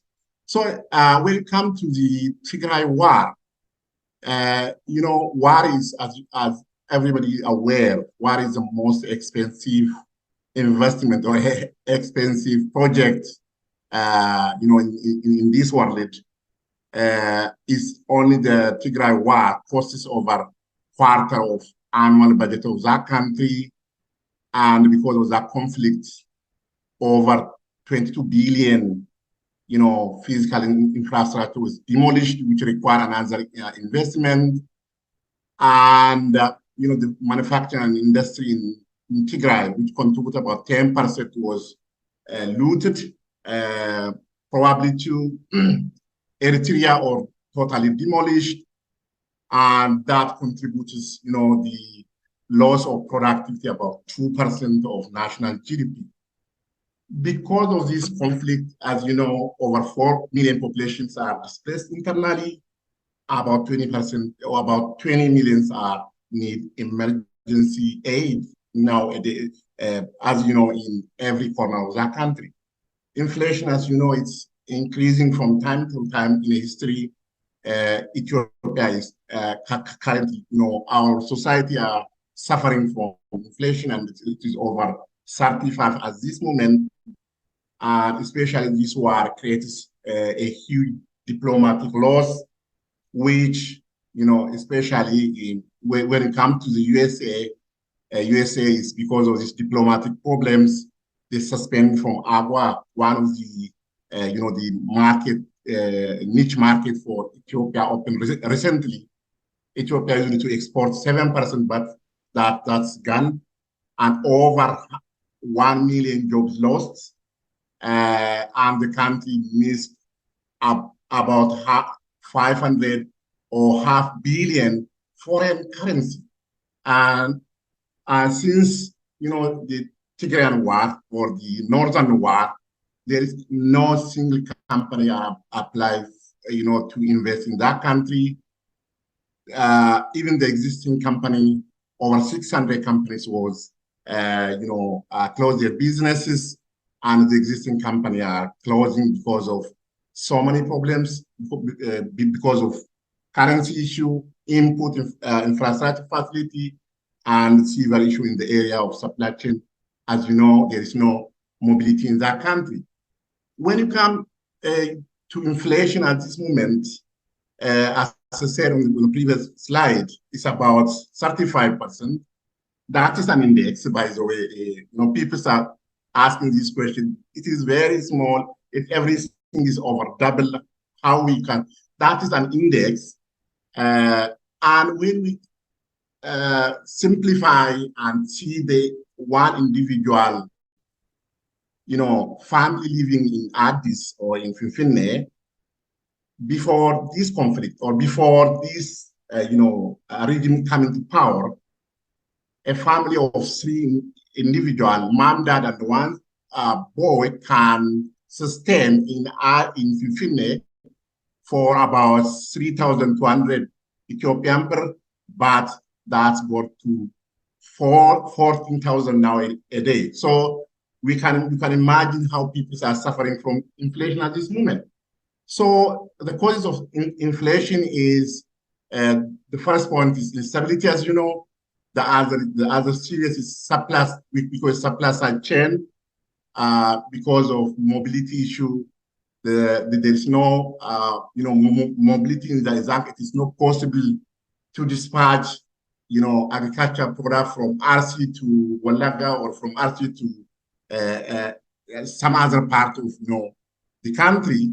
So that caused one of the cause for inflation.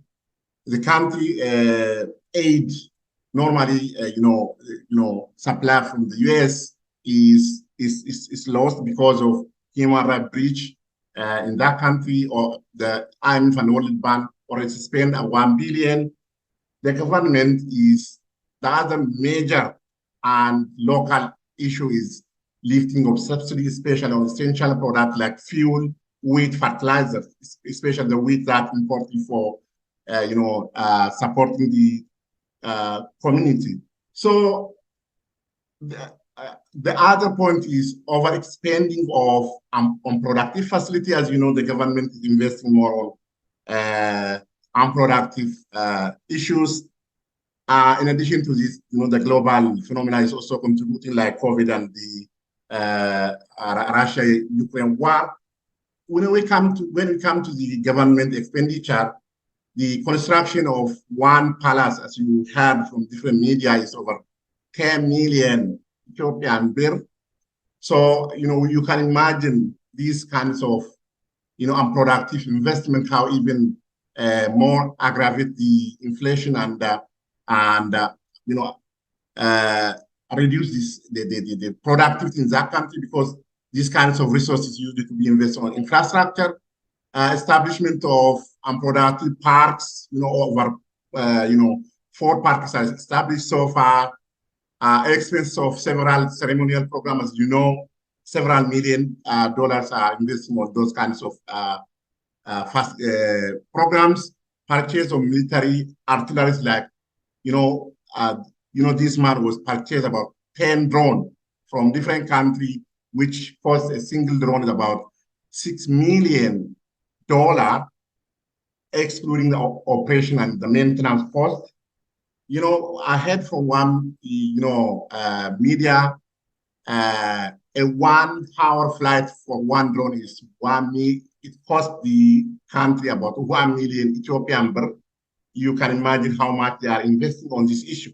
So the source of fund at this moment, because all the source of fund was closed and the government enforced to sell, the Ethio Telecom, as is over 850 million to Safaricom and some loan from the United Arab Emirates. When it comes to the Russian-Ukraine war, yes, especially on fertilizer, it has significant change happened. You have 3 minutes, Mr. Edel. 3 minutes. Okay. Let's move to some macroeconomic policies that the government are moving, especially the government are at early this conflict. The foreign exchange rates was floated in a history of that country, used to be the fixed exchange rates, and that's I guess that probably lead to looting of resource in the near future. There is a high foreign currency deficit at this moment because the export and import are not balanced. The country can able to export or ship 3 billion, which less than 1/5 of the import. When we come to from fiscal perspective, government is spending on without any restrictions, so that creates a lot of burden, on the especially on the inflation and crowding out the business in that country. Debts are increasing from time to time. Now it is almost more than half of the GDP. The weak capacity of controlling the underground economy. The economy, as you know, is more of in black or underground economy, over 200 billion Ethiopia, currency operating in the black market. The pension funds, pension fund is one of the fund that's reserved for retirement, but government are pushing to risky investment at this moment. And the capital fund, it's not used for productive purpose, rather they are using for military purposes. And what is the next policy move? I personally can observe the Ethiopian annual budget was about 50% is normally allocated for capital investment, but now it's only 25% is allocated, and over 75% of this fund is spent at federal level. I don't know if this man is preparing for another war. So let me take you to more of the recommendation. As Oromo, as diaspora, we have to work hard how this instability is, issue should be resolved. And especially some of the policy move happening in that country, we have to protest against, those issues, especially like currency exchange and sale of assets, which is mainly, originally from the Oromiyaa. And finally, I can say, the political, situation at this moment is not resolving the problem in that country, and the society in diaspora and the Oromo back home should move together and stop the looting of resources happening in that country, because if this man is continuing this way, in the near future, we may lose the entire assets, because this is one of the distracting money in the world. Please summarize now that your time is over. Different data. Okay. Thank you very much. So if you have any question, probably I can more elaborate. And thank you very much for. Yeah, thank you. Thank you also for managing the time properly. Now we move to the next speaker.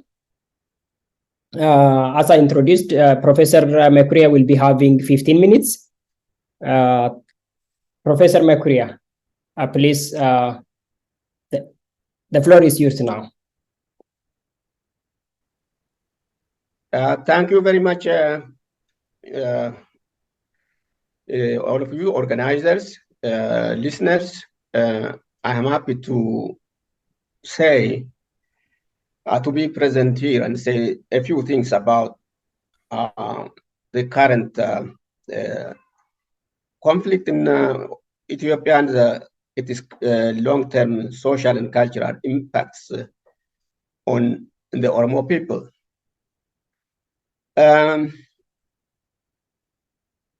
Alerting us to the role of history in the recurrent crisis of the Ethiopian state, Donald Cramy, a historian, has suggested that understanding the crisis of the Ethiopian state asks for a rethinking of the country's past and demands answers which only the past can give.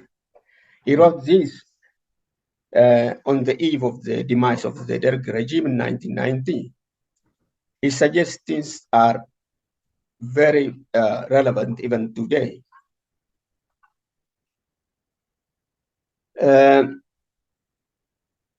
That means we cannot understand or explain the controversy between those I call in this presentation unitarist and federalist without reference to history. We cannot understand the argument that is going on.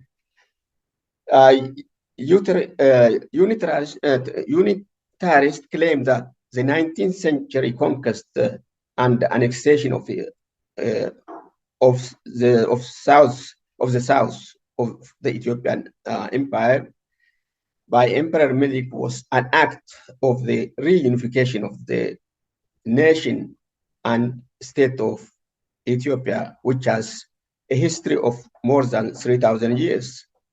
They associate Ethiopia's current crisis with the federalism, and blame the TPLF and OLF for imposing on it a law of beasts. They call the federal constitution the law of beasts.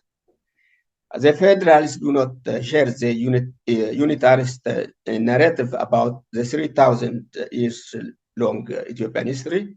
They call the current Ethiopian state a defunct empire created by Emperor Menelik during the last quarter of the 19th century in tandem with the European scramble for Africa.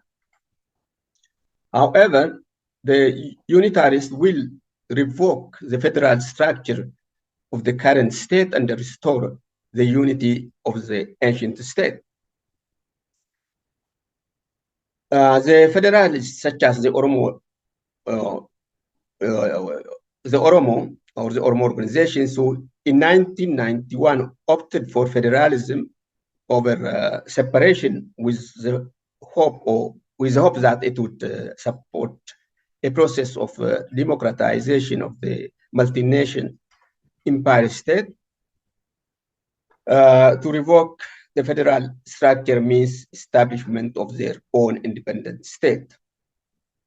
We can understand the current crisis if we take these controversies into account.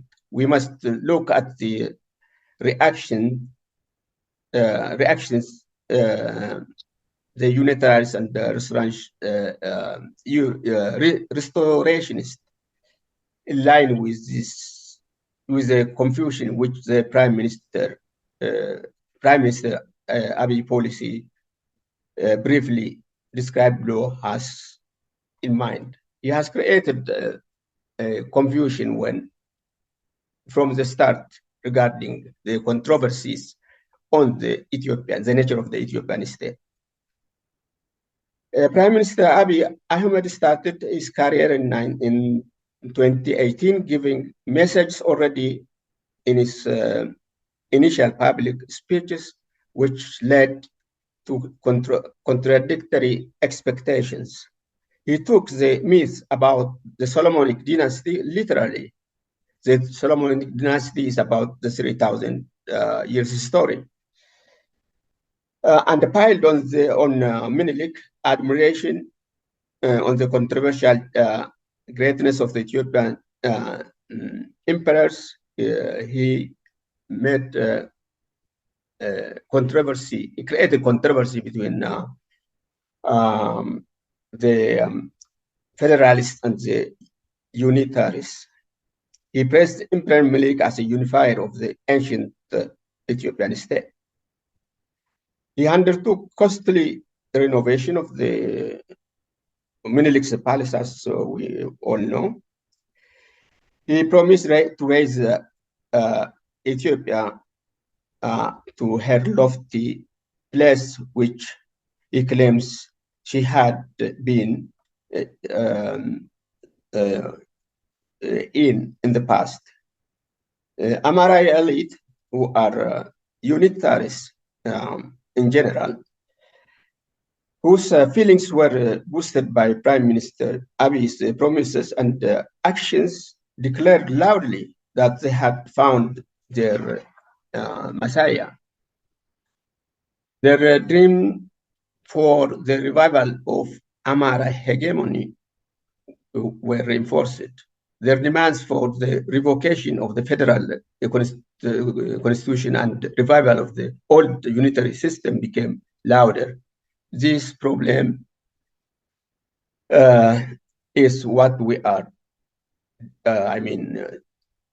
seeing today in Ethiopia. That is what from what the Ethiopian peoples and the Oromo people are suffering.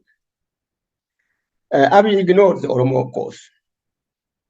While feeding the dream of the Amara elite with hope, he ignored the wishes of the Oromo people who had struggled for a democratic change, which cost the lives of over 5,000 Oromo youth called Kero. He devalued the sacrifices made by the Oromo Kero and downplayed the patriotic struggle they had made to free their people from the TPLF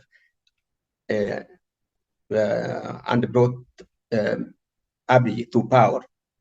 The Amara elite dream and Prime Minister Abiy's public speeches contradict the Oromo struggle for democratic resolution of the Ethiopian crisis. Many Oromos feared that the transition to democracy, which saw some light following the demise of the TPLF regime, will soon be reversed. Disappointed by what was going on in Finfinne, some members of the OLF refused to lay down arms and continued armed struggle in western and southern Oromiyaa. Disillusioned Oromo youths who struggled for the demise of the TPLF regime started to join them. The Oromiyaa government announced on several occasions that they had destroyed the Oromo Liberation Army, which is now gaining ground in Oromiyaa. The insurgents, of course, they kept on growing in different zones, not only in South and Western Oromiyaa, but all over Oromiyaa. The development in Oromiyaa was what the Prime Minister Abiy or the Amara nationalists had expected. They expected the Oromo had laid down arms, and the OLF is a history now. That is not the truth. Abiy started war on the Oromo, and the Amara allies also started to war on the Oromo. Abiy started armed war with weapon, and the Amara elites, the mass media, the social media started verbal war. Electronic technology enabled the Amharic speaking activists to broadcast extremely offensive and anti-Oromo slurs and commentaries that degrade Oromo humanity, saturated the contents of political commentaries and are broadcast from dozens of Amharic-speaking media almost every day now. In fact, the verbal violence used by the Amhara media against the Oromo is unparalleled in history, but it is inappropriate to reproduce them here. Or, in short, it is not an exaggeration to say the vilification of the humanity of the Oromo people saturate the contents of Amharic social media, and it is reaching millions of listeners. And one can say it is what is being broadcast is reminiscent of Nazi propaganda that led to the annihilation of millions of Jews and the Gypsies during World War II. And the war is, in fact, on Oromuma. Oromuma is defined. You have 3 minutes, Professor Makuriya. Yeah. 3 minutes. Hello? Daika Sadi Kabdu. Oi. Okay. Oromuma is defined by the Oromo as being Oromo, or as by the lexicon as being Oromo. It's about Oromo identity. It is short. It means simply being Oromo. However, the unitarists, the Amhara nationalists, have a different meaning. They interpret it as the enemy of Ethiopia.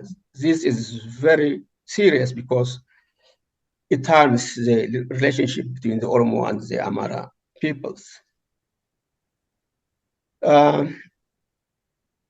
The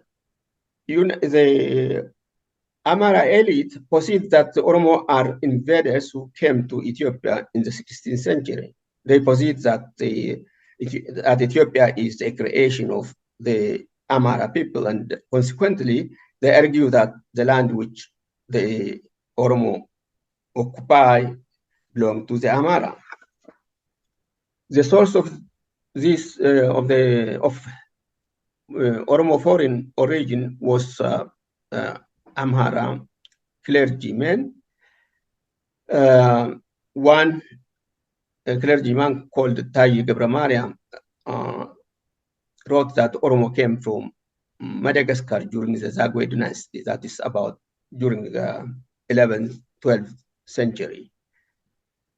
There is no cultural or linguistic evidence, of course, in Madagascar that shows that the Oromo were there. The other was Abba Bahire, who wrote the Oromo invaded Ethiopia in the 16th century. Although the story about the Oromo foreign origin of invasion is challenged and proven false by scholars, Amhara intellectuals, historians, and political activists are still claiming Oromiyaa is an Oromo territory. And the story is cycled and it appears in social media, and according to one of the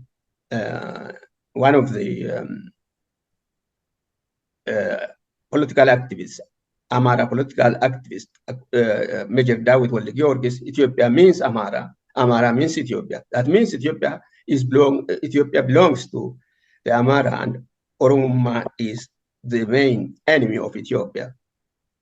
He is not alone in saying that. Okay, Professor Makuriya, I think we are running out of time. just in 1 minute, summarize your point, and then we go for question and answer. You will have time by that. Okay. Well, of course, organized verbal violence led to a conference before, a conference. In a conference, got even further meaning. In a press release that came from a conference that is from called Vision Ethiopia. The conference was organized by Vision Ethiopia. The Vision Ethiopia is an organization of scholars.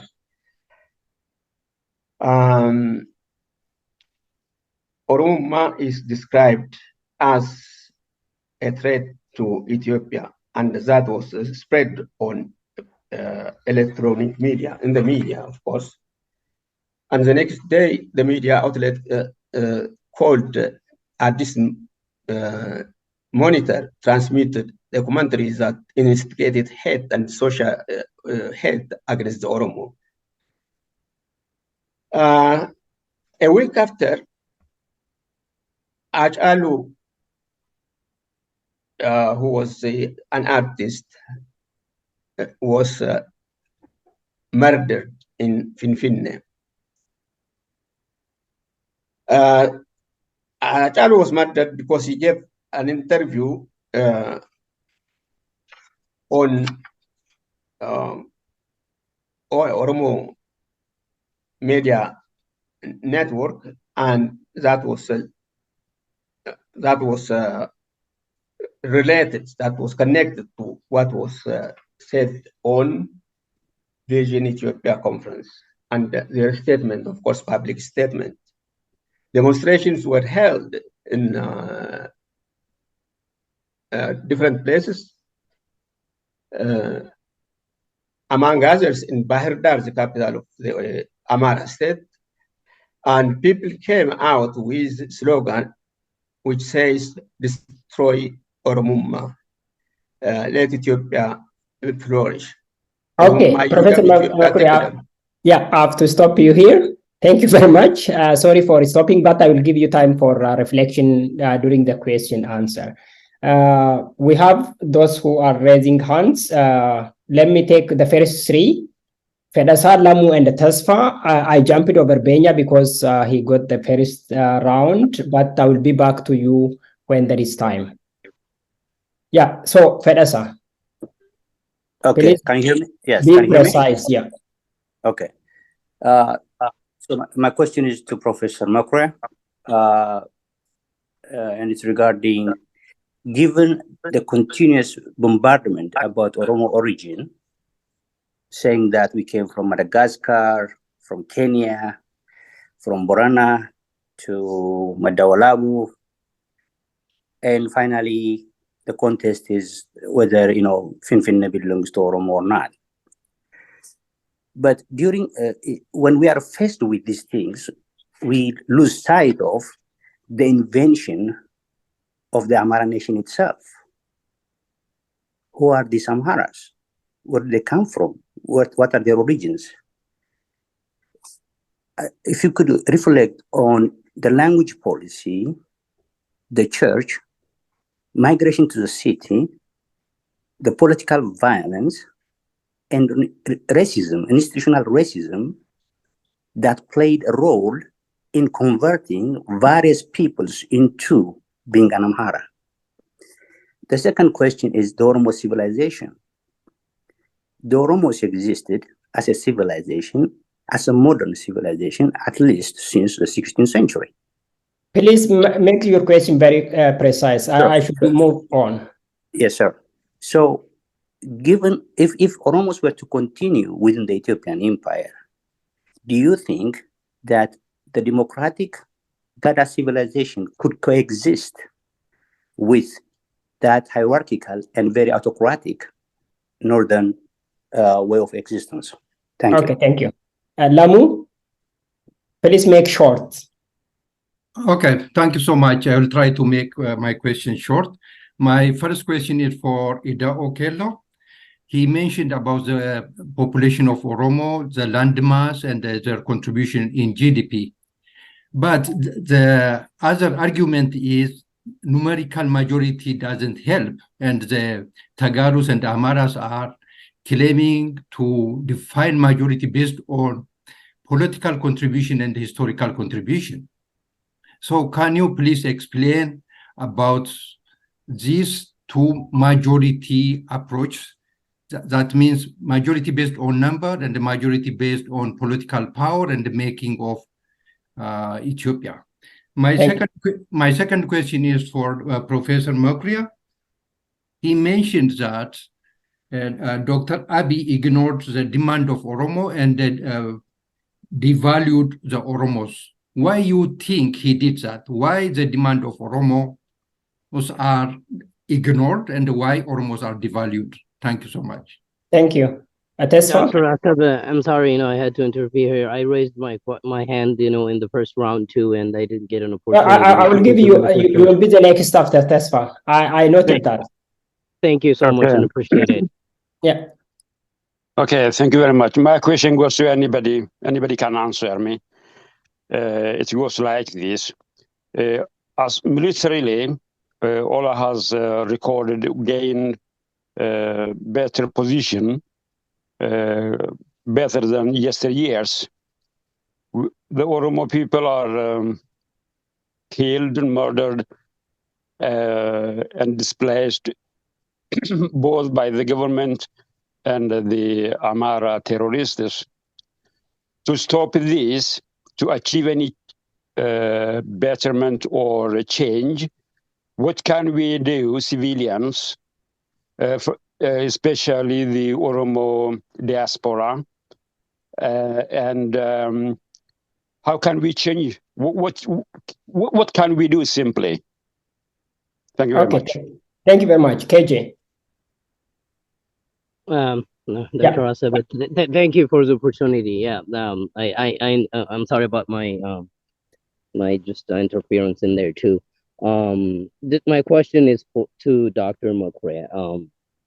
I mean, I sometimes, get disappointed even when I hear the word prime minister after the so-called Ethiopian leader right now, which is Abiy Ahmed.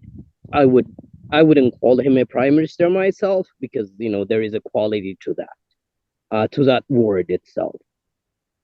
So I would address my question like this: do you think Abiy Ahmed has any difference with the ideological political difference with the Amhara elites? Because I don't see that myself. Even though the Amharas are not technically, they are saying it out loud, but he is doing it in a very, stick in a carrot system. That is what I see. Do you see any political ideological difference between what Abiy Ahmed is doing right now and the Amhara elites, what the Amhara elites are doing? Not physical, but the ideological political difference. That's my question to Dr. Mokria. And again, anybody could could tune into this, but thank you. No, I would say one more question. Do you think Ethiopia itself, I myself don't call Ethiopia a country. Ethiopia is an empire to me.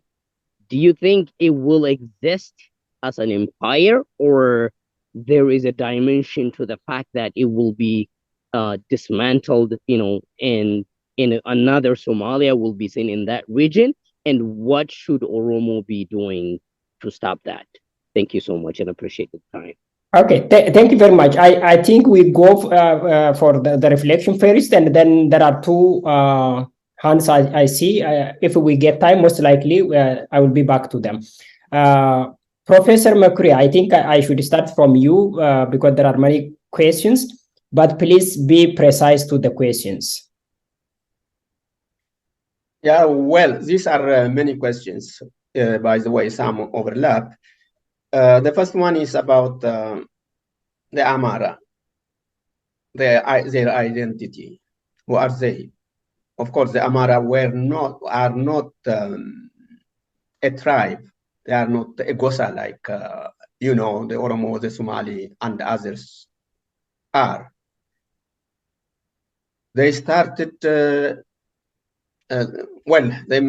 story says that they migrated from Arabia to Ethiopia, their ancestors, not many of them, but some.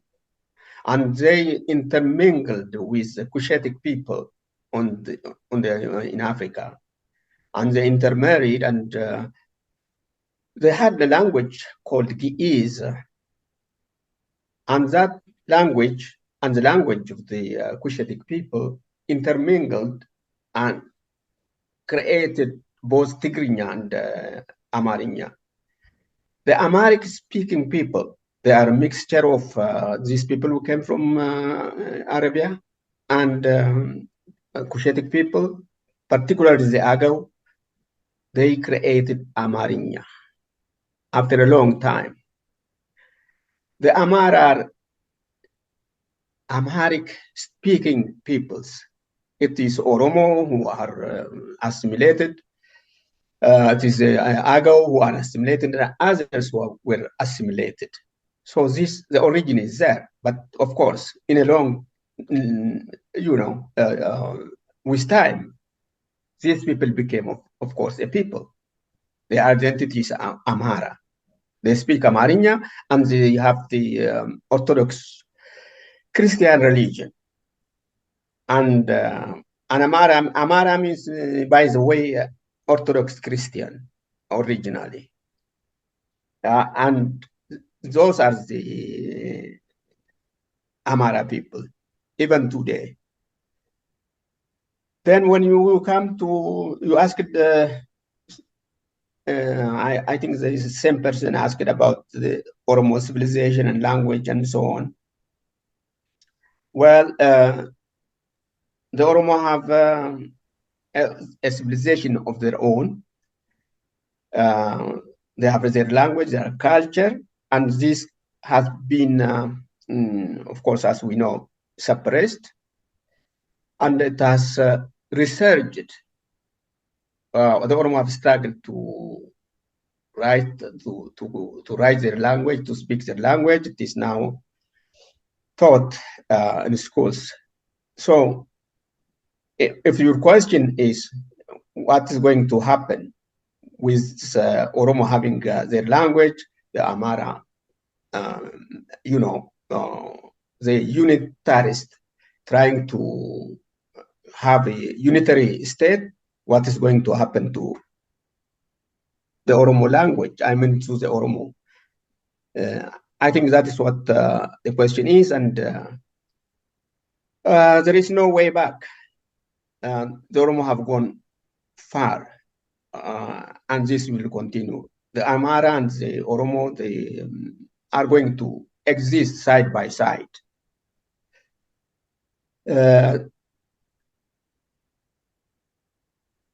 Of course, Abiy ignored the Oromo. Why ignored the Oromo? I don't exactly, know why, but what comes to my mind is that they wanted to get the support of the Amara. That comes to the ideology too. Does he have a different political ideology that is different from the Amara? No. The Amara elite? No, not really. They want to maintain Ethiopia, and they want to have power too. He wants power, political power. They want political power, and there is a conflict there. He will keep the political power to himself. He wants to dictate, and they don't want to be dictated. They want to have him as a stepping stone to Amara hegemony again. That is not happening. That is where the conflict is today.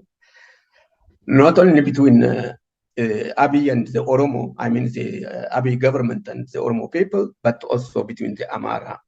And the Oromo people, particularly the FAN, who are fighting for the restoration of the Amara hegemony. There is a question: what can we do about the situation as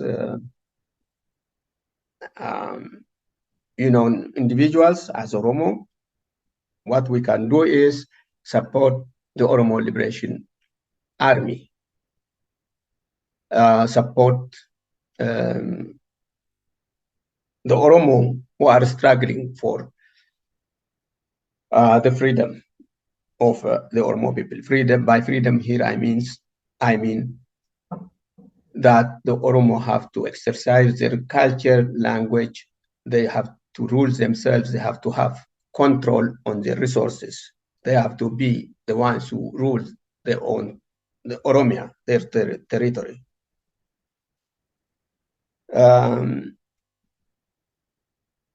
Okay, let's move to the next speaker, and then Professor Mukra, you will also have some time when next questions come in. Okay. Mr. Redao. Okay, thank you. I want to reflect on two questions raised from the audience. The first question is the economic majority is not reflected in the political arena, and how that is, work, how we can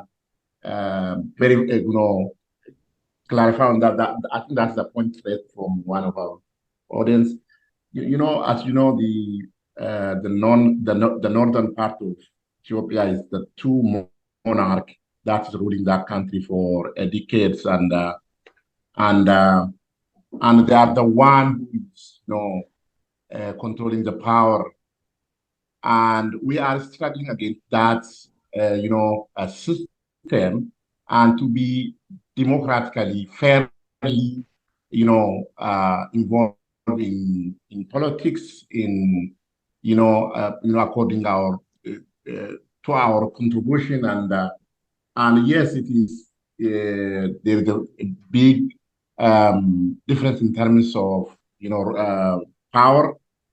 It is historical aspect that contributed for these kinds of problems, and as you know, we are struggling against that, and because if that country is really respects diversity and fairness, we are the beneficiary if the fairness is there because of our contribution in terms of resource, in terms of human being, in terms of in all aspects. We benefited from that. So they know they are more benefited by a system for long, in the history, and they are always fighting against that. And one point I want to tell you, if Ethiopia continue always, the power struggle between the two monarchs will continue.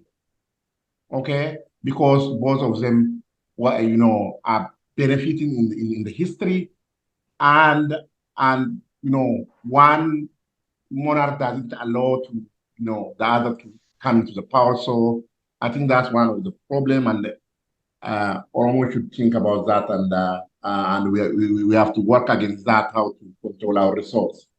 The other point is I think raised from diaspora, what we can do as a diaspora. Yes, as a diaspora, especially the problem in the area of economy, we have to advocate properly because the current regime is one of the favorite area where nobody is aware wherever he's making any political or policy change. So we have to properly advocate what's going on when the government is making any policy change, especially in looting resources like selling assets in the name of privatization, and on other political issue, our community are very aware, but this is one of the niche area where the current regime are enjoying and we have to work on that. Okay. Into that. Let me give a chance to participants to ask questions, and you will summarize because we have only 6 minutes. Benya and Danebo, please. Benya, just in less than 1 minute, raise your questions. Yes, thank you. My questions are short. First question is for Professor Makuria. I am a consumer of literature in area of child soldiers. Dr. Abiy was being recruited to the military when he was a teenager. Literature suggests that children who are recruited to the military at early age, they will make war a game. The way I understood it, the way I analyzed Dr. Abiy Ahmed's behavior, he is not intended to prevent war and conflict. So probably he sees us a game, like, that's what he have been up to. And one of the reasoning that children are recruited is they are very easily indoctrinated. And so also I see that Dr. Abiy has been indoctrinated into chauvinist Amara elitist thinking. So do you see what I see, or do you agree with me? I don't know. I would like to hear your response on that. Okay. So for Idao is he mentioned about fertilizer and linking to the conflict between Ukraine and Russia. That's really very interesting because food insecurity will lead further to the conflict. So then, can you elaborate if that really has contributed into the price for fertilizer? Thank you. Okay, thank you. Mr. Danebo. Thank you. Yeah, thank you. I'll make my question within under 1 minute. Professor Makuria, you said, from your presentation, I understand that Ethiopia's relationship with Oromo has always been one of violence. From Menelik to Abiy Ahmed, even though Abiy Ahmed is the only one that has declared genocide against the Oromo and has been implementing. So is the problem, the root of the problem, Ethiopia itself or the consecutive regime from Menelik to Abiy Ahmed? That's the first question. My second question is, you alluded to it, with regard to Oromiya's independence, there are some people who say independence is problematic for Oromo and for Ethiopia, but the fact of the matter is more than 70% of the independent countries around the world today became independent after 1960s. So why is it that Oromiya's is unique? Why people say, Oromiya's independence is problematic when more than 75% of the world countries became independent after the Oromo's struggle for independence has started. Do you think this is just fear-mongering or founded? Thank you. Thank you very much. Now we go to the speakers. Mr. Edao, just in a minute. Yeah, I can do that. My question is very brief, and that food insecurity leads to conflict. Definitely, yes. One of the evidence I've heard recently on a public media, a participant on that meeting, he mentioned that his salary is around 4,000. A flat, a one-bedroom flat in Finfinne is over his salary, around 5,000, and he cannot manage to live, with a family in that situation. So, in briefly what he say, if the situation is continue like that, we will rob each and every rich people in this city. We cannot watch while we are hungry and our kids are, impoverished every day. So yes, it leads to the conflict. That's an indication of people go for a conflict if problem continue like that. Thank you. Thank you very much, Professor Makuria. In a minute, also please summarize. Oh yeah, okay. Well, the first one is if I believe Abiy is indoctrinated to military violence. No, he inherited, in fact, a political culture which is based or which has violence in its construction. It started from for 700 years ago when Yukno Amlak became king. He killed the Zagwe king in front of the altar in a church. Beginning from that time, you don't see any cessation of, violence, political violence, or violence was the means of change of power on the throne. That has ended with Haile Selassie on the throne. Haile Selassie was also violently removed from the throne. He inherited that culture. That culture is still there. Ethiopia has also violent relationship with the Oromo all the time. It was conquered. It was occupied by violence. The Oromo were ruled by violence. If you look at history, you don't find any time in Ethiopia's history or Oromo's history in Ethiopia without violence. One is making war in Bale or somewhere in Arsi or somewhere in Wallaga, and then there was always armed conflict. Political conflict was there. There was the separation and oppression of the Oromo peasants. The landlords were not Oromo mostly, and they were oppressed, and there were violence, even if it was not, open between individuals. The landlord and the farmer were always in violence. The relationship is filled with violence. About independence, unique. Why Oromo's independence is, Oromo idea about independence or Oromo demand of independence is unique. It is not unique at all. If you look if you remember the history of the world, recent history from 1991, there are so many countries that became independent. The countries of the Western, the Soviet Union, the breakup of Yugoslavia, the breakup of even. Please summarize, Professor Makuria. This is not unique.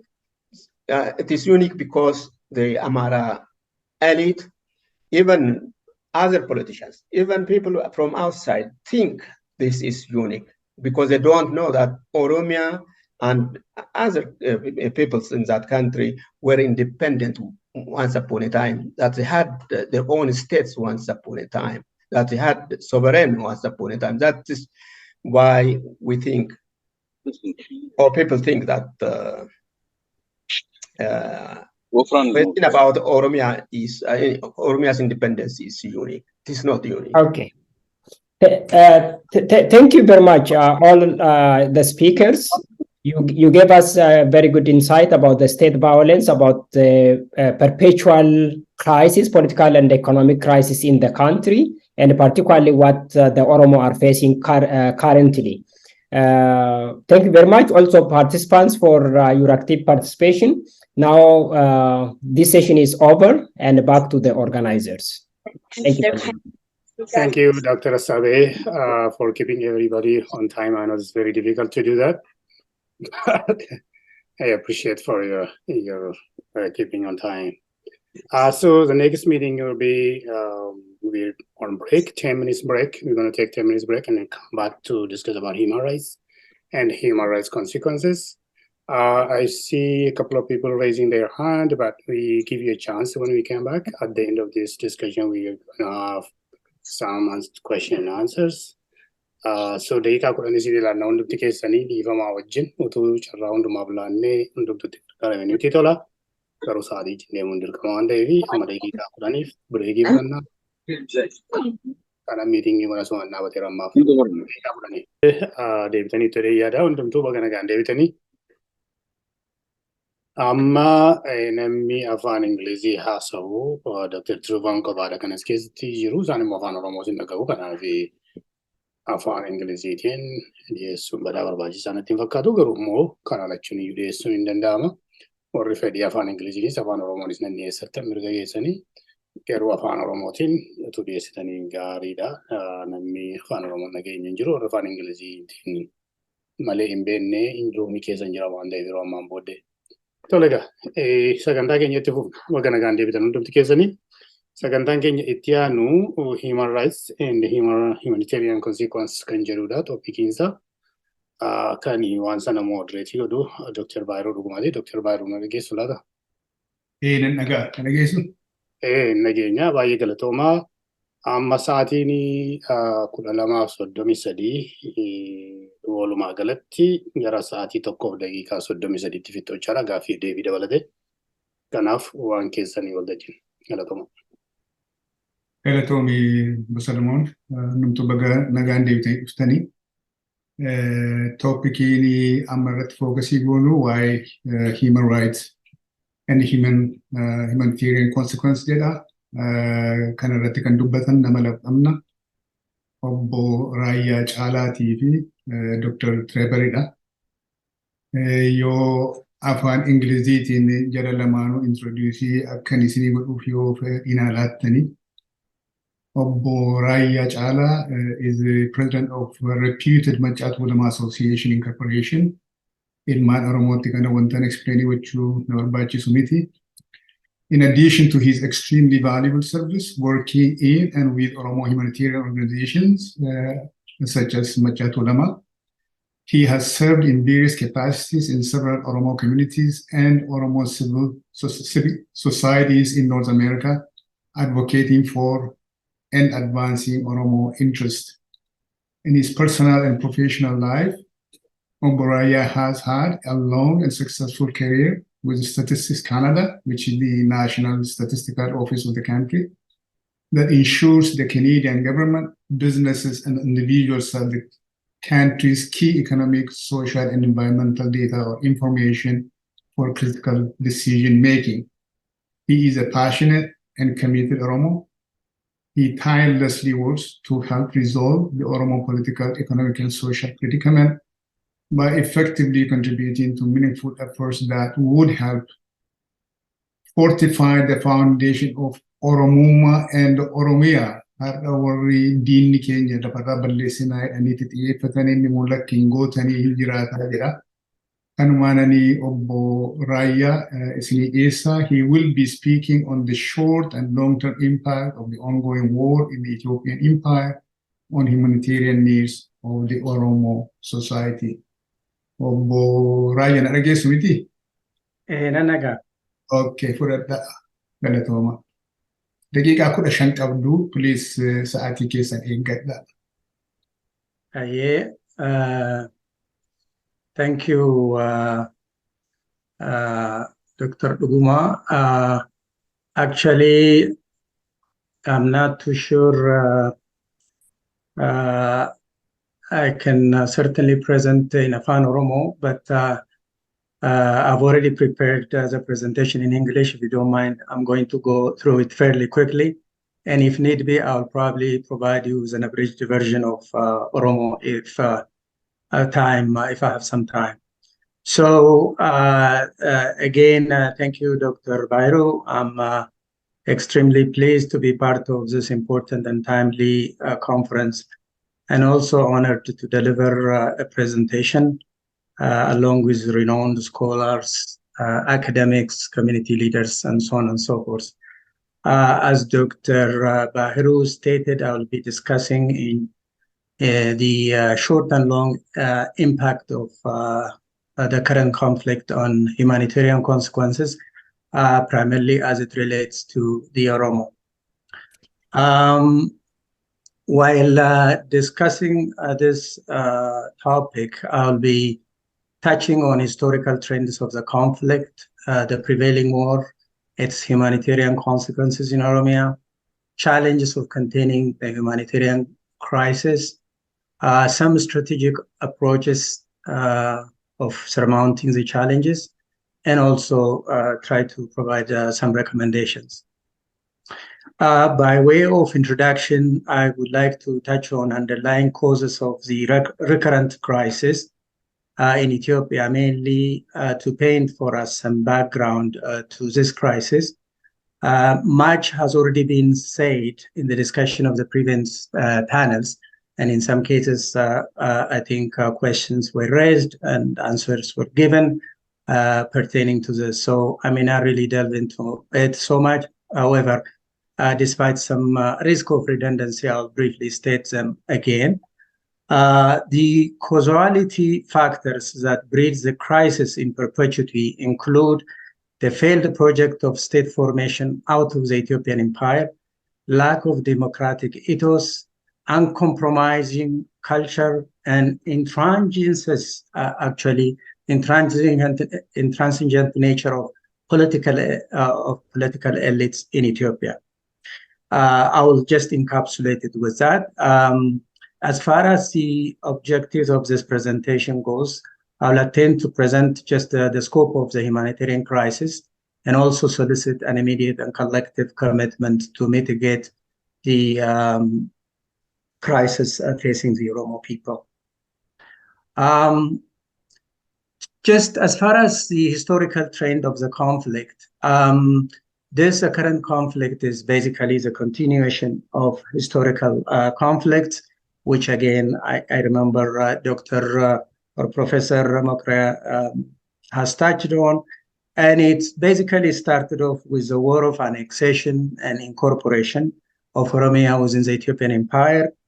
And second, after annexation, successive state formation projects have been experimented on Oromiyaa and others.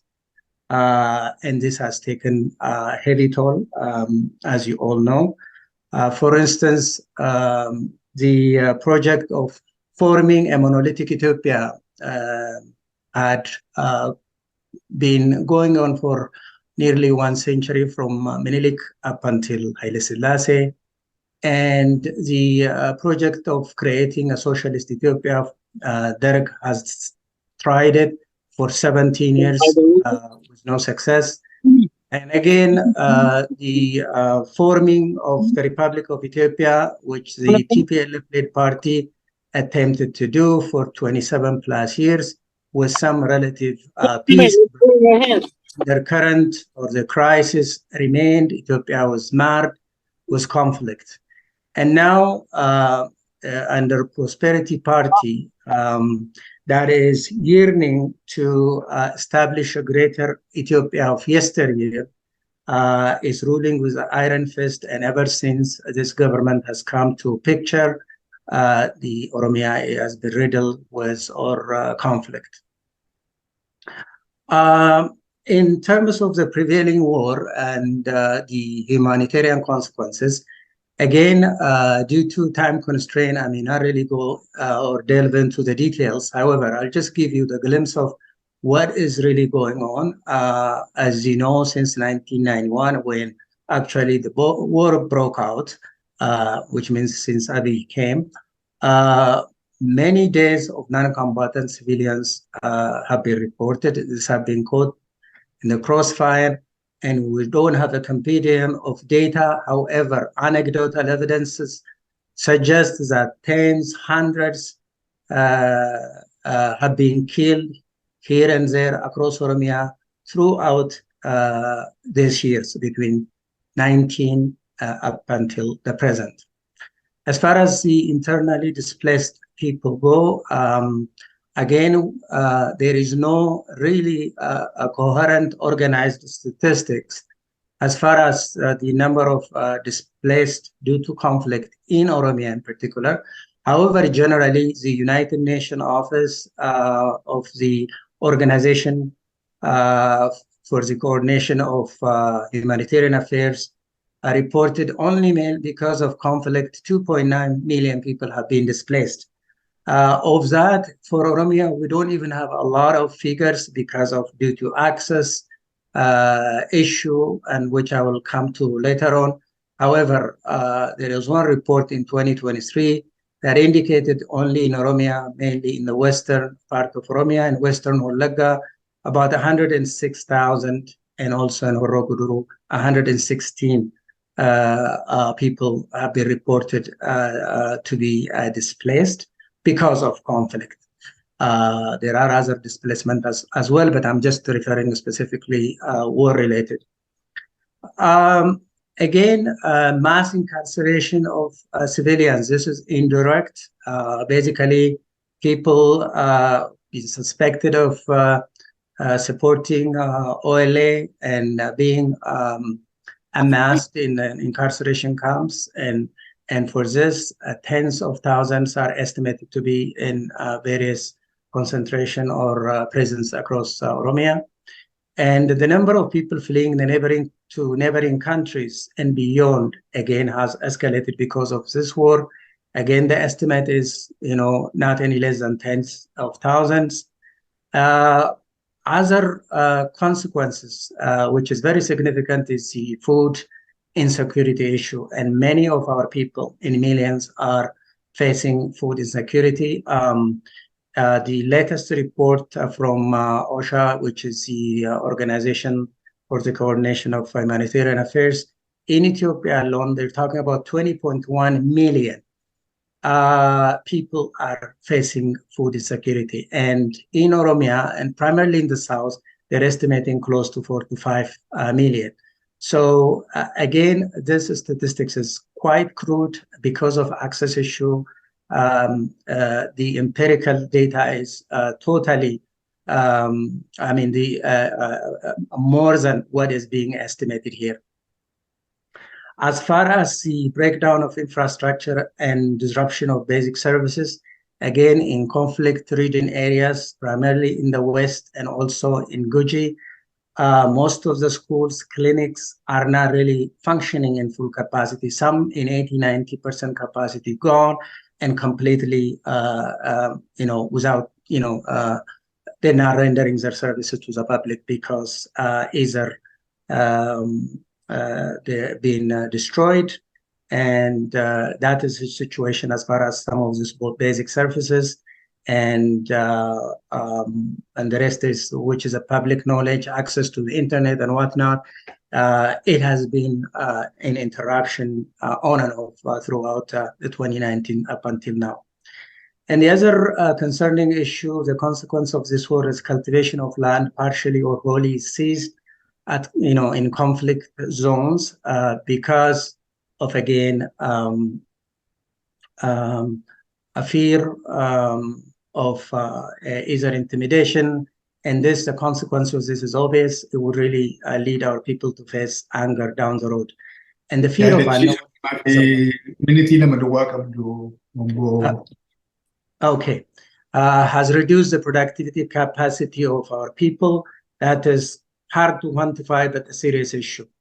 The long-term impacts, I'll just basically go through it quickly. The reigning of lawlessness and insecurity, the breakdown of social fabric of our Oromo society, the implosion of state administrative apparatus, some signs are not there now, the escalation of refugee crisis in the Horn of Africa, the mass exodus to European shores and Arab world, and for food security, the dependency on the handout of the global community would rise. And the indication here is between January 23 and June of 23, there has been a rise of almost 35% increase is what the United Nations is reporting. Starvation and disease could ravage the nation, may reach a very apocalyptic proportion. The challenges of containing humanitarian crisis, I would say finding, providing basic necessities of life. This is where we're really seriously hurting. Even the world community is not supporting, and the funding is, what is required is close to 4 billion, they said, and they don't even have 25% of it at the moment. There is an embedded access. Okay, there is an impeded access to inflicted area to get some of the data. And there is a lack of information, data gap, hard to find exact number of people affected in the conflict, especially in Oromiyaa. And the other thing is lack of collective commitment to mobilize resource and support the victims. This is, I'm referring to the Oromo. And some of the, I don't know if you can see it. Sorry. This is the area where the deep red ones are area where it is not accessible at all to even report on data, to see the problem of people, and the light color one is, somehow inaccessible. So if you can see pretty much the west and south, and also some part of the southwestern Shah and across Oromiyaa, there is a serious issue of access. And that's why getting information is even hard. And finally, as long as the long-term challenges, mending the broken social fabric of our society, that is very concerning. Reinstituting of Oromo cultural value would be very difficult, given the corrupt cultural nature of the Abyssinians that it has infused their culture into ours. Mending it will take generations. Rebuilding a society committed to democratic and peaceful coexistence will not be an easy one. So our strategic option of surrounding the challenges, and I say telling the Oromo plight to the international community collectively and systematically in such a persistent and consistent manner, synchronizing efforts of Oromo humanitarian organizations through forging a consortium of such organization or building a robust humanitarian organizations that garner the overwhelming support of the Oromo people is required. Building capacity and filling the existing data gap. There is substantial gap between the number of afflicted people and what is over-reported and at the time. So the best option is to really hold the bull by the horn, deal with the root cause of the conflict that breeds humanitarian crisis. I'm sorry. Okay. Ifam guddaa galatooma warra qopheessitu na dirqisiisee so waan lakki sirri warri gaaffii qabdanii qabadhaa gaaffii keessanii. We go to the next speaker. Our next speaker is not new to anybody in this house, I guess. That would be Dr. Trevor Truman. To maintain the tradition, he is a family medicine practitioner before he called it off. Between 1988 and 1991, Dr. Trevor helped Oromo Relief Association, rendering extremely valuable and life-saving services by way of training Oromo health workers in refugee camps in Sudan. Following the fall of the Derg regime in 1991, he extended his service across the border in Wallagga, what is in Ethiopia, training village health workers in the region. Starting in 1992, he began documenting and reporting on and campaigning against the horrific human rights violations in Ethiopia.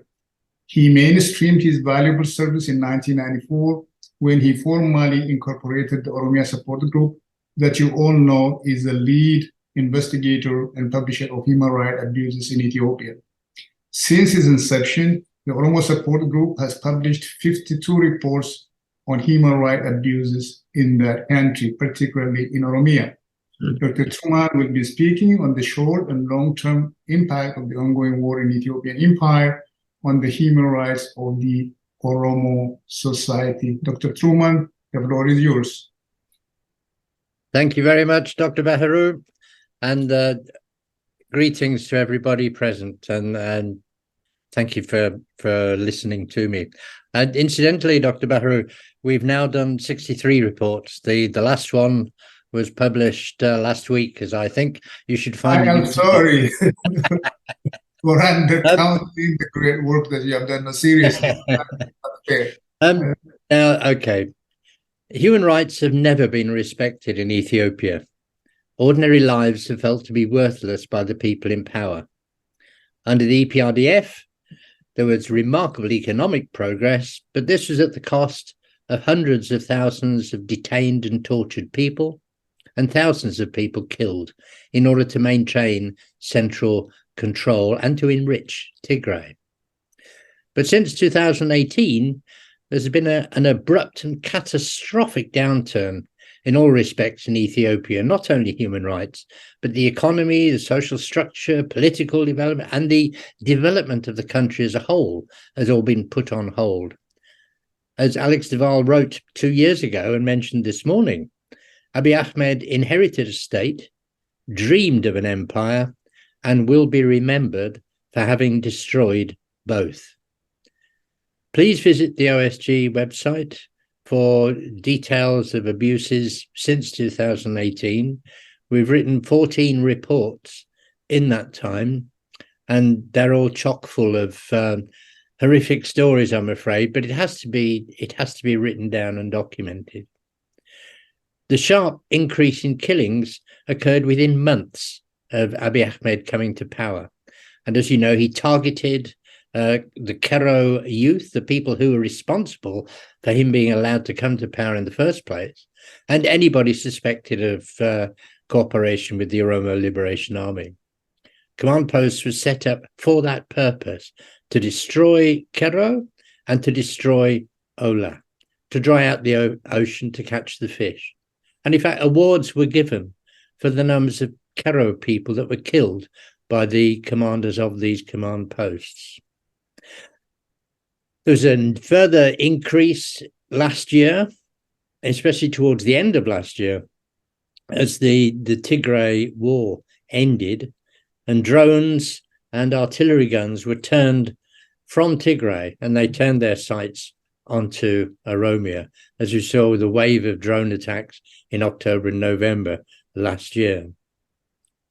Now, Abiy Ahmed equipped and supported Fano as long as Fano was doing his business and attacking only Oromo. He allowed the ethnic cleansing by Fano of Tigaru from Western Tigray, of Agao, Kimant, and Oromo from within Amhara region. There have been hundreds of thousands of IDPs, displaced people from the Oromiyaa Special Zone in Wollo. Fano and the EDF have committed ethnic cleansing of Oromo and Gumuz from Metakel Zone in Benishangul Gumuz region. And Fano have been responsible for gross ethnic cleansing in Horoguduru and East Wallaga over the last few years. Most of the clearances in North and West Shoa seem to have been done by the NDF rather than Fano. There was a wave of drone and ground attacks in West Shoa, which killed about 500 in January, which is larger than reported. Attacks and raids by Fano and the ENDF in June in Shoa. And in June and July, Fano again attacking Horoguduru and East Wallaga. Now, as control of an area ebbs and flows between Ola and the government, or between Fano and the government now, reprisals have taken place against civilians who helped the regime that was there before the newcomers came in. And these are ordinary people who don't really understand or care much about politics. And the abuses continue. Just over 1 week ago, and in the latest report, we have 4 Kero members imprisoned in Dembidolo, paraded on television, and then executed and thrown in the bush. 5 Kero in East Shoa who were executed days later. 1 farmer tied to a stake and burnt to death in West Shoa. This is all in the last week. Abiy underestimated Fano. We all did. The depth and breadth of the hatred and disdain for Oromo has really shocked me, even after 35 years of exposure to this stuff. The self-delusion and belief in their own outrageous disinformation is barely credible, but it is effective. They've successfully deployed an aggressive victimhood, just like Israel justifies its atrocities against the Palestinians. And in fact, it's working. The war graphics YouTube journalist Jack Whistler, so-called YouTube expert, announced on a 20-minute program that the OLA were guilty of ethnic cleansing, not Fano, and that Fano were forced to enter Oromiyaa in self-defense, for goodness sake. I've been reporting on human rights abuses in Ethiopia since 1992, and especially since 94 with OSG being set up. And I have no doubt that the severity of human rights abuses since 2018 is on a different scale. It's in a different division to that of the EPRDF. There are large-scale killings across Oromiyaa. Look at the OSG reports on the website. There is impunity and contempt for human rights and the rule of law across the country. Tens, possibly hundreds of thousands of people who have killed are walking the streets in Ethiopia.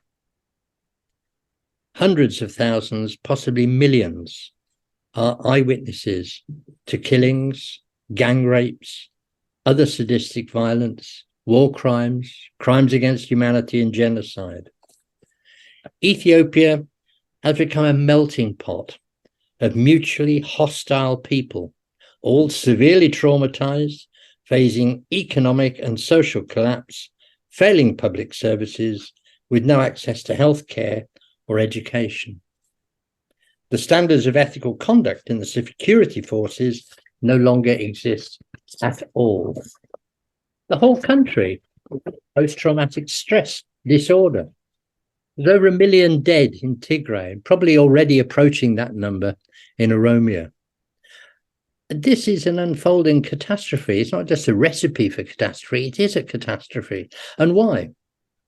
Hate is the problem. A visceral hatred and disgust for other peoples is inherent within the Amhara supremacist mindset. And resentment against discrimination, I don't mean mild discrimination, this is the discrimination that's severe enough to shorten and blight whole lives, causes a counter-reaction, and so there is hatred against Amhara. So where do we go from here? This conference is part of taking stock, re-examining where we are and what we have to do. We're at ground zero, having lost almost everything. We can benefit by being able to build from scratch. Now we can be in charge of the foundations of our society. We can be the architects of our society, building its fabric from scratch.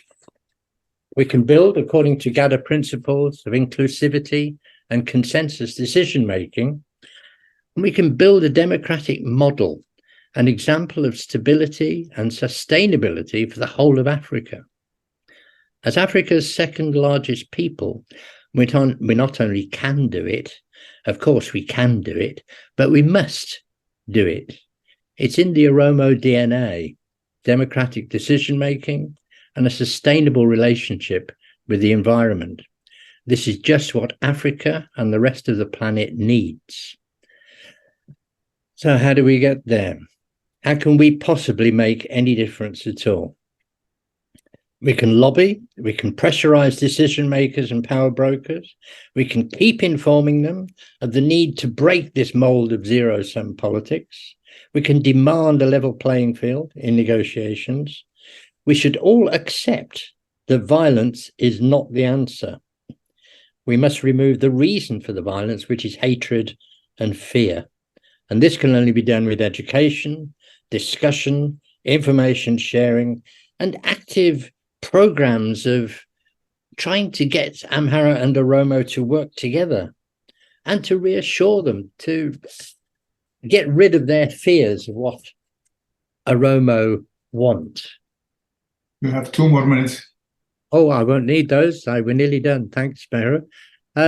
We need to obey strict standards of engagement, both with troops and civilians.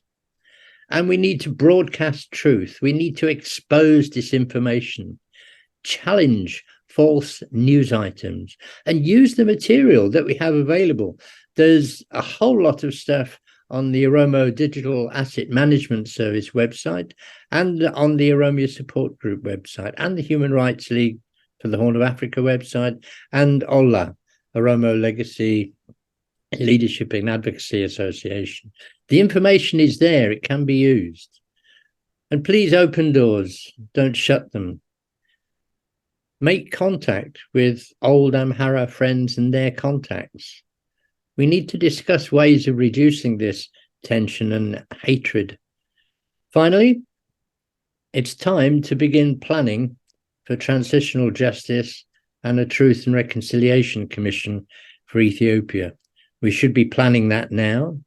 We want to hit the road running when our time comes. And Indufa Jira. Fayata'a, thank you. Excellent. Thank you very much. We have come to the end of the presentation. We now have Q&A for about 30 minutes. That's the only thing that stands between us and our lunch.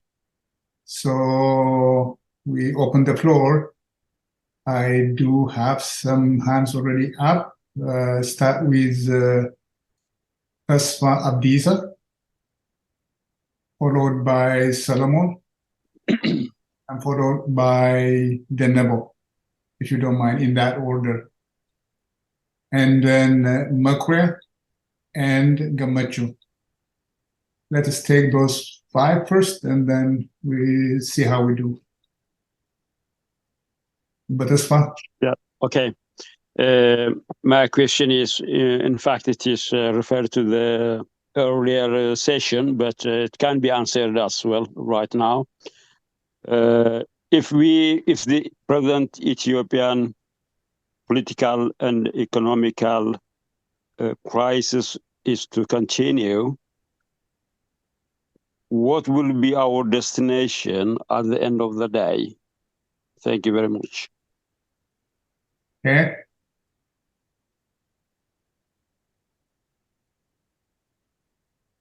Basalamon, I see your next answer, unless this is from previous whatever. Okay. Yeah, thank you, Trevor. Yeah, my question is for Trevor. And it's, I'm comparing what the thing that OSG used to do back in the 1990s, and also what is being done now. I kind of feel yes, the information is gathered, it's put at a certain place, but its reach in its impact does not seem to be as strong as it used to be. One thing I remember at that time, what used to be done is, yes, information is gathered from back home and published in form of newsletter and on the website as well. But at the same time, actively being sent to newspapers, media group, politicians, policymakers, the UN. So it seems to me our reach and the impact of the work that OSG did used to be better than it is now. I may be wrong, So am I wrong, or is there anything different? So that's my question. Okay, but the number? Ayyee itti fufu. Gaaffiin kiyya obbo Raayyaadhaafi obbo Raayyaa waan amma isin present gootanis ta'ee warroonni isin duras dubbatanii martinuu haqii jiru ka share godhani Empire Itoophiyaa jedhamtu kuni Oromoo nyaataa akka jiraataa jirtu. Gaaga'umsi Oromoo irratti fidaa jirtu. Guddaa Oromoo nyaachuun jiraataatti kana martinuu inuma irratti walii gala. Furmaata irratti garuu dhahicha maaltu Oromoo dhahee jennaan afaan tokko haasa'uu dadhabame. Eega ka Oromoo nyaataaru waraabessa Itoophiyaa jedhamu ta'e, Oromoon keessattuu waa baratee waa dubbisne jennu kuni waraabessi kuni Oromiyaa keessaa bahuu qabaa jennee afaan tokkoon akka hin dubbanne dha'ichuma maaltu nu dhahe kanarratti waa jettan jechuu barbaada. Quickly for Dr. Trevor, my question is, you have explained intensively about the atrocities that Ethiopia is perpetrating against the Oromo. I mean, these are not random killings, the arbitrary killings that are taking place, mass killings that Ethiopia is perpetrating against the Oromo is not random. It's part of the implementation of Abiy Ahmed's strategy of drying up the sea. They are just drying up the sea. But at about that level, the international community seems to be either turning deaf ear, blind eyes, or I would really like you to speak to that. Is it because we haven't done enough work to raise the awareness of the international community, or the international community are just risking moral bankruptcy by turning deaf ear and blind eyes to the genocide that Ethiopia is perpetrating against the Oromo? Thank you. Okay, and Dr. Professor Makre?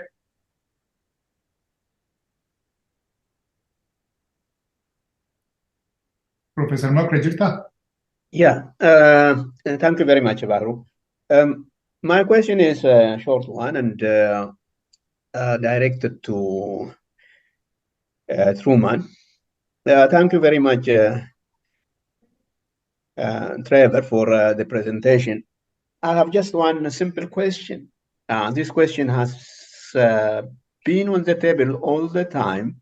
You have been raising it, in fact, for a long time, and that is making contact with the Amara intellectuals, politicians, and so on. How do you make contact with people who say what you say is not true all the time? People who do not read what you, or maybe they may read it, but what you write is not true. It is an invention. And they just don't want to listen to you. Truth for them doesn't come from the Oromo at all. Truth is what they speak. In Amharic, you know, they say bihonim. Bihonim means even though, which means even if you believe that what you believe is not true, what I say is true, you must accept what I say. Otherwise, the conversation is over. How do you manage this type of people? Okay, finally, Gambachu, and then Chaltu fi Wasihuni, Babinyani, your organ, you will thank you, Sampuran. I'm a Gambachu. Thank you. In Agama? Yeah. Thank you, Dr. Truman. My question is really the silence of Western nation, all the tragedies, all the genocide is going, particularly in Oromiyaa, and by giving so-called Dr. Ahmed the peaceful Nobel Prize, and when he done all this one, is still very quiet, silent, doing nothing. So the empire building from the beginning of Ethiopian building is supported with the Western to continue maintaining the Ethiopian empire from Haile Selassie to current Ethiopian regime. So my really concern is all the speaker never mentioned the external forces who continue maintaining the Ethiopian empire, leaders intact, continue doing the genocide. It's not new, killing the Oromo youth. In my young age, I witnessed those young Oromos who refused to go and fight Eritrea, murdered, and I witnessed that one. All my classmates, it still continue after 15 years.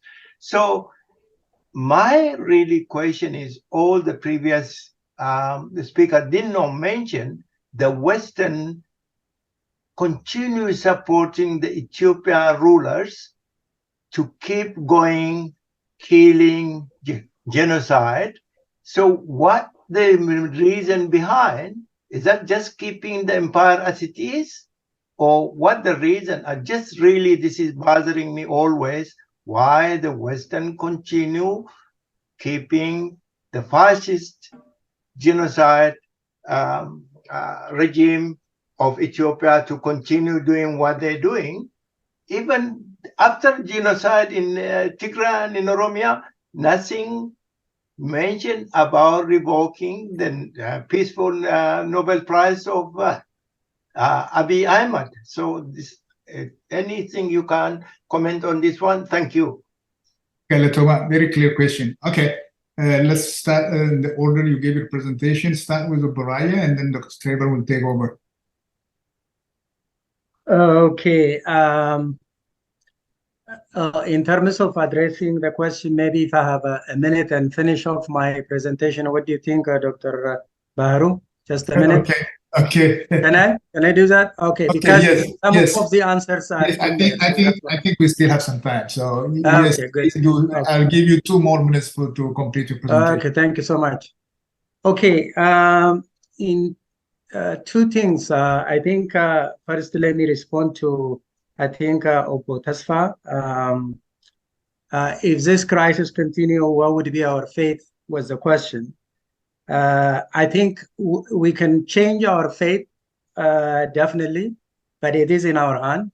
Otherwise, if the crisis continue, chances are we will face the situation of Yemen, Syria, and whatnot, even in a worse situation probably. But can we really? Are we ready to change? This crisis or to somehow arrest it? Yes, it is possible if we're willing to work with each other, with all the stakeholders. I think it's possible it could be averted from the looming crisis that you probably have in mind. But it's a matter of really being convinced that the crisis would not help any one party, any stakeholder. So the conversation should start and resolve the issue peacefully.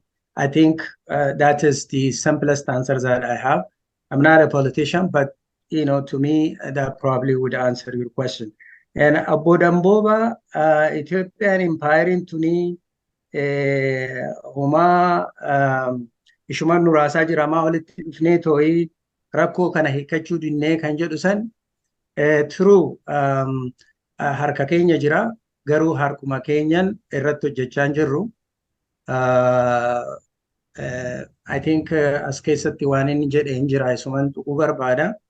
Tokko waan humanitarian kan ilaalchise specifically sila specialize goone humanitarian crisis kanaaf vartu godhuudha yookiin gargaaruudha. Konferansii tokko godhannee continuously kophaatti specialize goonee manni kun suggest godhee ture tanaan dura. Urgent Oromo Humanitarian Organization strategize gochuu qabu. Crisis kan akkatti collectively handle godhani.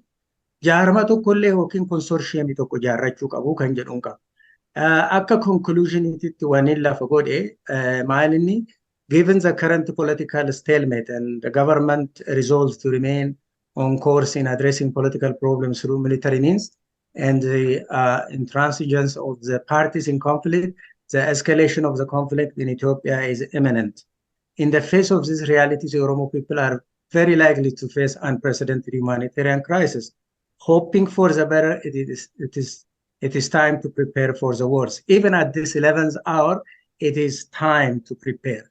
To prevent the catastrophic effect of the looming danger of all-out war, the Oromo nation must be prepared in all fronts. When I say all fronts, in political, in economic, social, what have you, yes, it's too late, but it's not too late to still get organized and avert the crisis. So of all, the readiness of the nation hinges on how well it gets organized to weather through the challenge of the time.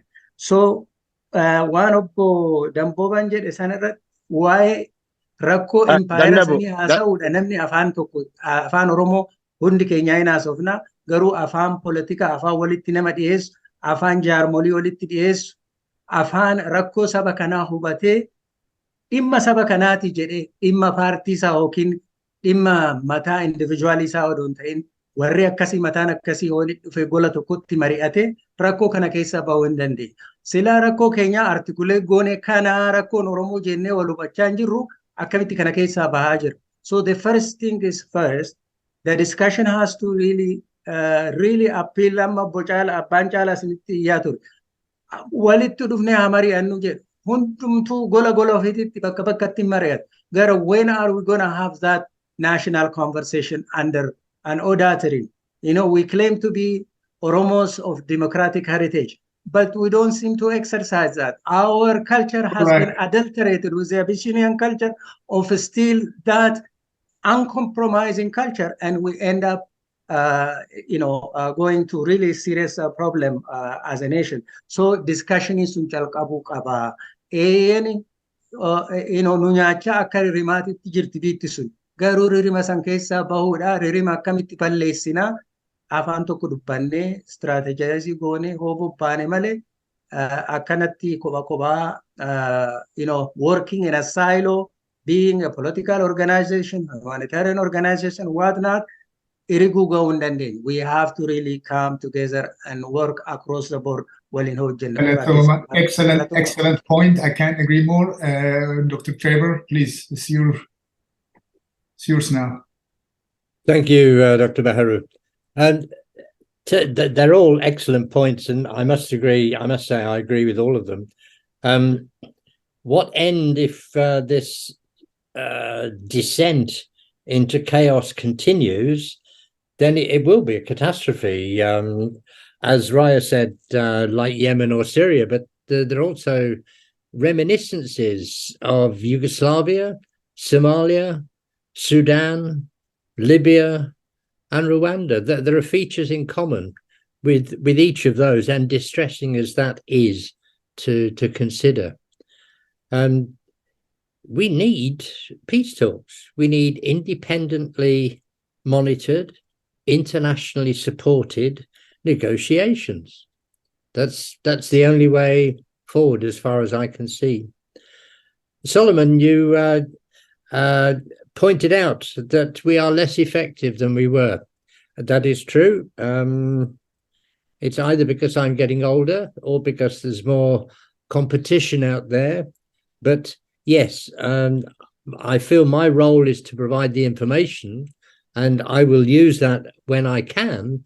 But really, I cannot do everything. I think it's up to other organizations to use the information provided by OSG as ammunition in this information war that we have. Denebo, the blind eye of the international community. Yes, we're not doing enough, perhaps, and surely, yes, that's true. Others are doing a lot to try and sideline us. This is the disinformation machine of the Amharas. And the international community itself is not as interested as we think they might be. We had this impression that the West prioritizes human rights. It does not. It prioritizes its own economic interests. Mercurio is saying, how can we negotiate with Amharas if they ignore and disbelieve you? And well, yes, this is right. This is describing the problem. And to begin with, perhaps all we can hope for is to talk through third parties who have contact with both of us. And they're certainly connected to every organization that we have connections to in the West. And there's no reason why we shouldn't use third parties to negotiate. Why the silence of the West? This is similar to turning a blind eye. The US government is even threatening to resume the African Growth and Opportunity Act availabilities for Ethiopia, although I don't think that will go ahead. But the international community is interested only in one thing, and that's its own interests. And the West has invested a lot in Ethiopia, and it's going to maintain its own invention as long as it can do. And I agree, the role of external forces is huge in Ethiopia. A good proportion of its GDP comes from foreign aid. So there's a huge amount of leverage that's feasible there, that's possible, but it won't be used by the West until they see that they're negotiating with people who will hold power. So it's power and information, and we need to demonstrate that the Oromo are the solution to Ethiopia's problems, not the problem itself. Thanks. Thank you so much. Yeah, thank you for presenters. It's really fascinating. I have one question. I know our social economic problems are getting complicated further and further. One of the major issues that I see is social media. Our Abyssinian friends are using social media to propagate hate and so dehumanizing the Oromo people. And those social medias actually, those individuals who are propagating such as hate speech, they are actually funded based on the number of followers they have. So they have a material interest to do so, to continue doing it. So the question I'm asking for, the question I'm asking is, I'm based on the founder of Genocide Watch. One of the first steps in genocide is dehumanizing the group. They are now continuously dehumanizing the Oromo people, which makes it easy to kill and torture. So the question for you is, what can we do about social media? Are we prepared to face it? Do we have any mechanism to face it at all? Sila sessionii jalqabaa irratti harka kaasee turelleeti yeroo carraan nan geenye jeequmsii fi lolli naannoo sanaa qabeenya Oromiyaatiif ta'ee akkasumas immoo qooda fudhannaa fi humna Oromootiinis ta'ee gara caalaan kan jedhu sila obbo Baacaalaan kaasee ture sessionii jalqabaa keessatti. Egaa kunis dhugaadha. Waa'ee Oromiyaa independence yeroo gaafatamu Professor Turnbull conceivably dha garuu qormaan irratti ta'ee hin jiru jedhe. Kunis dhugaadha. Maaliif Oromoon waggaa 50 oliif impaayera sana suphuu fi baay'ee dhamaa ture. Ammuma dhiyoo kanaatti waa'ee equality, waa'ee dimokiraasii Oromoo duwwaatu hawwa. Egaa akka warri faranjii jedhanis it takes two to tango waan jedhan qabu. Karaa warra Amaaraa kana irratti argaa hin jirru. Waa'ee amma keessumatti immoo amma kiliillii gadi ba'ee jira. Durillee baay'ee mul'achuu dhiisuu danda'a. Kanaaf Oromoonis gowwoomfamee wishful thinking isaatiin waa'ee equality, waa'ee dimokiraasii yaadaa ture jechuudha. Kanaaf amma kan inni akka yaadaatti dhiyeessuu barbaadu tokkoffaa eega jeequmsi kun waa'ee Oromootiif ta'ee Oromiyaan ammannaa impaayera sana keessaa ba'ee nagaan dhufaa laata akka kanatti yaadameera.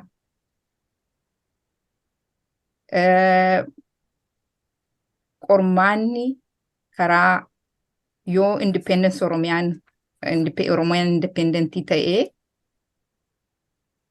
nagaan bu'uu danda'a, guddinni dhufuu danda'a. Oromiyaa qofaaf utuu hin ta'in impaayera sanaaf iyyuu, naannoo sanaaf iyyuu, gaafa Afriikaaf iyyuu nagaa fiduu danda'a. Oromiyaan independentii yoo ta'e yookiinis immoo steetonni gara biraanis warri barbaadan independentii yoo ta'anii ilaa biyya lafaa keessatti immoo waan baay'ee arginee jirra. Yugoslaaviyaan wal lolanii gargar ba'anii amma nagaadhaan jiraatu. Chekoslovaakiyaan lolaan gargar hin baanne garuu amma nagaadhaan jiraatu gargar ba'anii. So qormaanni akkasii karaa qabeenyaa, karaa nagaa, karaa maalii buusuudhaa Oromiyaan yoo independentii taatee caalaa gargaara naannoo sana. Oromiyaa qofaa utuu hin ta'in. Okay, please. Nagaa buusa kan jedhu qormaanni akkasii hayyooti keenya beektoti keenya utuu irratti xiyyeeffatanii kan jedhu ani gaaffiyyuu miti yaadan kennuu barbaada. Maaliif qormaanni isaa hin jiru kan kana argisiisu kan jedhu silas Profeesarichi dubbatee ture anis immoo mulaallus kanuma kanaaf kanarratti utuu xiyyeeffatame gar tokko duwwaa ilaaluun asiin nu ga'ee jira jechuun barbaada fayyaa ta'a. Egalatoon daqiiqaa tokkittiitu nu hafe yerootti deebisanidha. So garuu ijaan sila sinii waan jedhee waa siniif yaadeen please just go straight to the question and then we'll close the question session and let the speakers respond to on your question. Wasihun and then Yared. Please, Gafidwa, no comment. Please. I don't have any comment, but I would like to express sincere thanks for those people who have prepared this presentation. My main question is for every academician, every political leader, every Oromo in this room. What is the main problem behind, or what is the force behind all of us not to be united against the collective enemy? We have been struggling so far. We have tried our best. We have presented papers. We have collectively stood up in front of the State Department. We have been doing so many demonstrations all over the world, but it looks like we are collectively not united against a collective enemy. How are we going to be united against the collective enemy? What is the role of academicians and political leaders to bring the Oromo together, narrow the differences that we have? Thank you. Thank you. Okay, Yared. Yared? Jirta? Okay. Injury Chura. Now I give the two speakers a chance to respond. Abagutu had his hand up for a while, I think. Who? Abagutu? Yeah, I...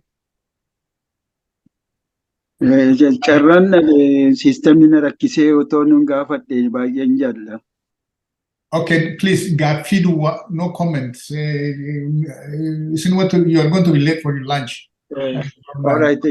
Charragana Bayeni Singalate Fata Bayen Ture system Narakise and Gafinko Durani Kani Professor Bayen Sani can do better than Gavan Gabab Setan Gavat. Toko Gafina Nikabu Abashoni Kara Yemeni Radufani Rajuru Lakovni Sani Amman. Itansemo Kanangafat Tumanini, as the ongoing war is against Oromo and Oromoness, how could it be possible, not only in the Ethiopian empire, even to exist as a neighbor? Okay. Thank you. Over to you, speakers. Do you want to go first, Raya? Okay, now this time take. Okay, some of these are, hardcore political questions, but I will venture to attempt one of them. The last one, I think that the one that the young man has asked. I was asking this same question probably 30 years ago, but up to today, nothing has been materialized. But still, the hope is there that one day will get united, but the effort has to start primarily from the gatekeepers of the political forces. They have to really come out and willing and call their people for unity among the forces. And yes, there is a unity of people, we say all the time.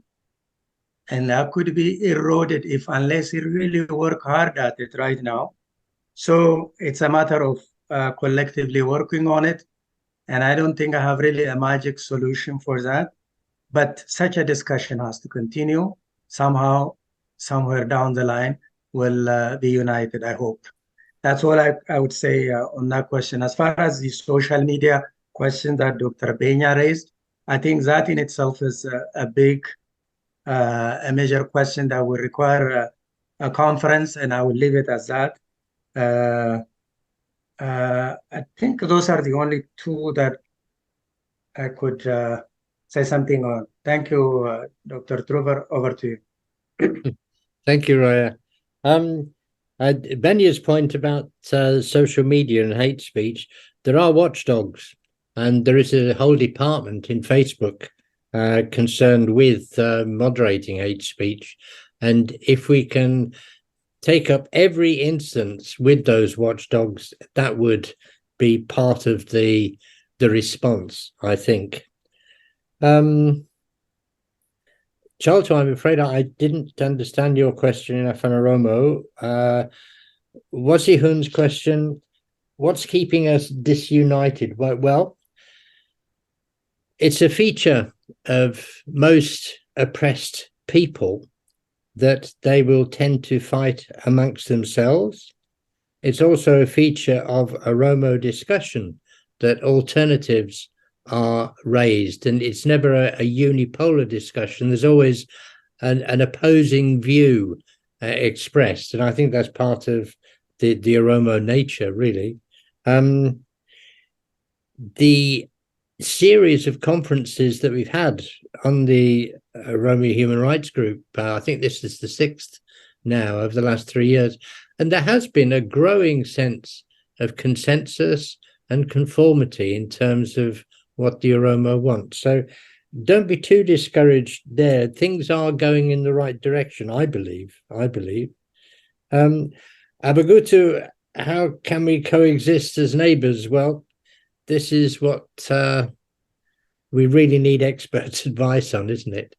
There has to be some sort of negotiated settlement or a process that we can work through to try and alleviate the racist hostility that's prevalent in Ethiopia. And I think we should involve experts in this with international mediation people.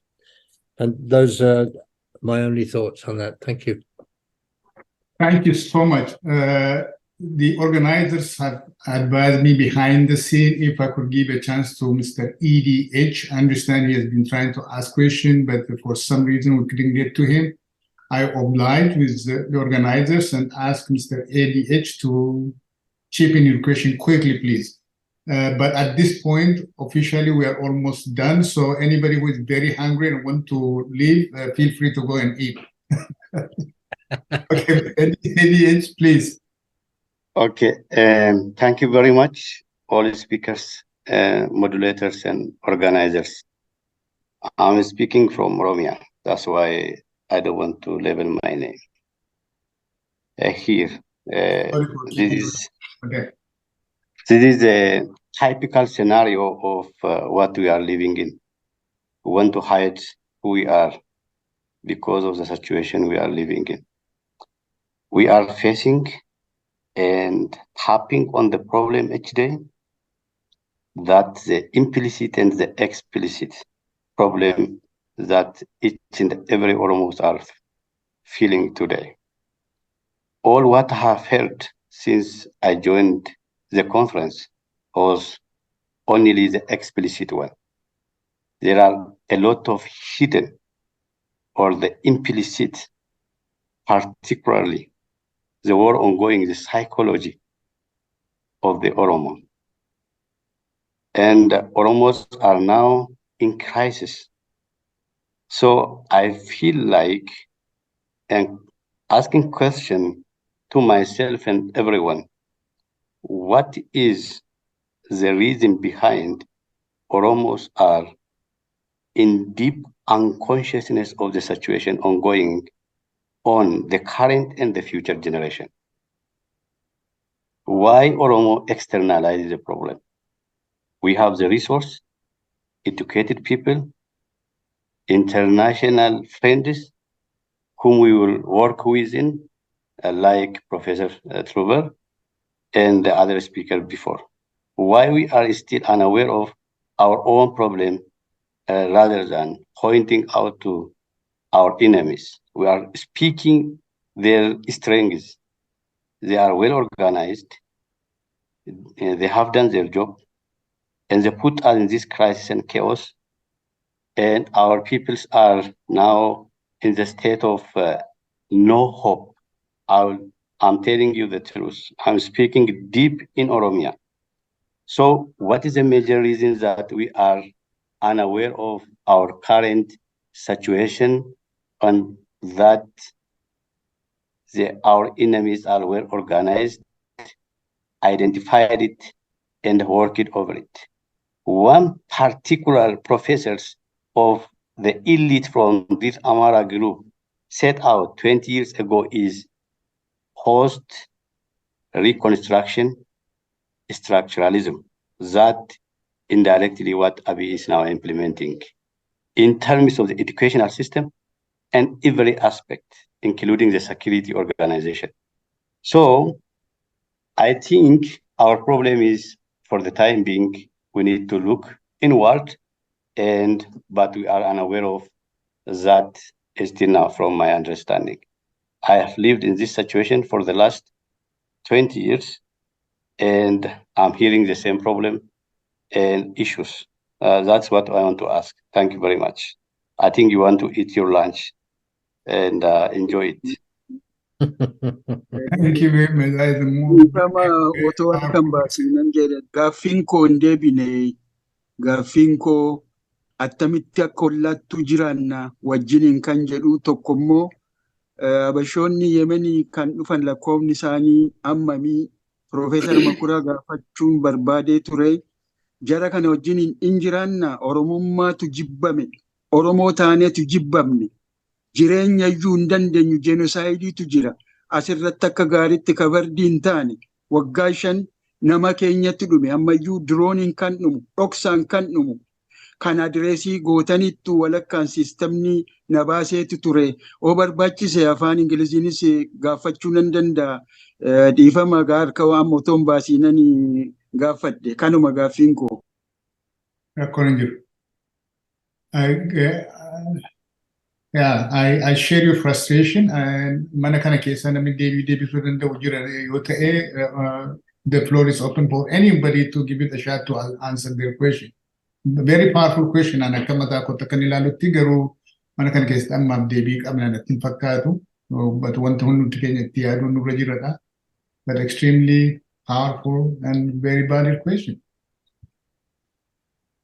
Over to the organizers. Solomon, please. Mana kana fudhadhuuti gaggeessiga. Galatooma Dr. Baaruu.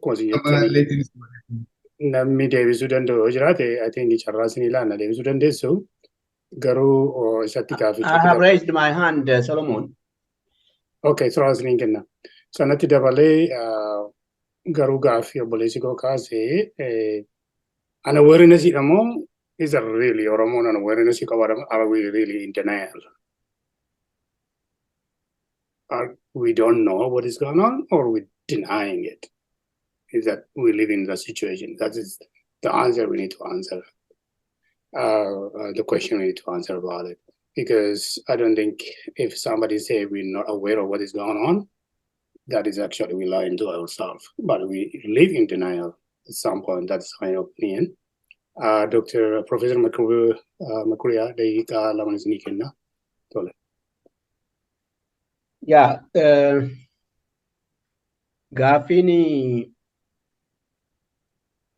wanni jedhe waan lakkoofsi arabarraa dhufanii meeqa akka jedhame sun hin beekamu. Inni waggaa dheeraa keessa tokkoon dhufanii naggaadee dhufe maaltu dhufe biyya sana qubate dur isaanirraati. Warri Semitic jedhaman kuni afaan isaanis kan dhufe. Kanaaf lakkoofsa tun ta'in warruma gamanaa ofitti dabalanii jechuun assimileetii godhanii fuudhanii dhalchanii isaanumatu Semitic speaking Ethiopians ta'e. Hunduma miti warri kana ta'anii waggaa dheeraadhaaf wal horanii uummata ta'antu jiru. Lakkoofsa isaanii egaa warruma amma Amaarri hammanadhaa, Tigreen hammanadhaa kan jedhamudha. Lakkoofsi isaaniitti yoo deemne. Wajjin jiraachuudhaaf hin dandeenyaa kan jedhu isaanuu fixaa jiru. Gaaffiin inni lammaffaan consciousness sun sana irratti ka'a. Isaanuu fixaa jiru. Isaanuu confederationiin kan fudhatamee fi wanni goone waan qabnu walitti finneetu wajjin jiraannaa kan jedhu sana irratti kan uumame. Isaan har'ayyuu confederationii sanaa hin barbaadan. Federaal structurein kun haa baduu jedhu. Lammaffaa karaa garbiraa gaaffiin kan ka'aa ture kun Oromoo irratti lola guddaa maas miidiyaadhaan geggeessaa deemu. Lola qofaatu hin taane lola illee galchan amma Oromiyaa keessatti jalqabnaa Oromiyaatti dabarsinaa biyya Amaaraa keessatti isa lolaa jirru jedhaa jiru. Isaanuu jalqabaniiru garuu nurra jira. Consciousnessii ta'uun ofii ijaaruun hankeenya jabeessuun nurra jira. Isaanuu fixaa jiru. Kanaachi Oromoo fixuudhaaf adeemu. Kanaaf yoo jabaanne malee yoo ijaaramne malee waliigaluu rakkinni kun nurra turaa dhumarratti immoo numaaniyyuu baay'ee miidhaa kan jedhu. Oromoon maaliif consciousii ta'uu dide? Waggaa dheeraadhaa fi aadaan Oromoo nagaa. Lammaffaan Oromoon baay'een seenaa baraallee jira. Ijoolleen warri amma qabsoorra jiranii dhugaarumatti dammaqaniiru. Nan dhaggeeffadha yeroo baay'ee waa isaan jedhan. Garuu Oromoon baay'een immoo hin dammaqne. Asuma warruma intellectual warruma scholars jennu kana keessa baay'eensaa maajoritiinsaa seenaas hin beeku. Waan Oromoo irra ga'es immoo qajeeltuudhaan iyyuu hubachaa hin jiru. Rakkinni achi jira. Sanarratti jabaachuutu nurra jira. Seenaa baruu, seenaa wal barsiisuu, wal dammaqsuun dirqamuma.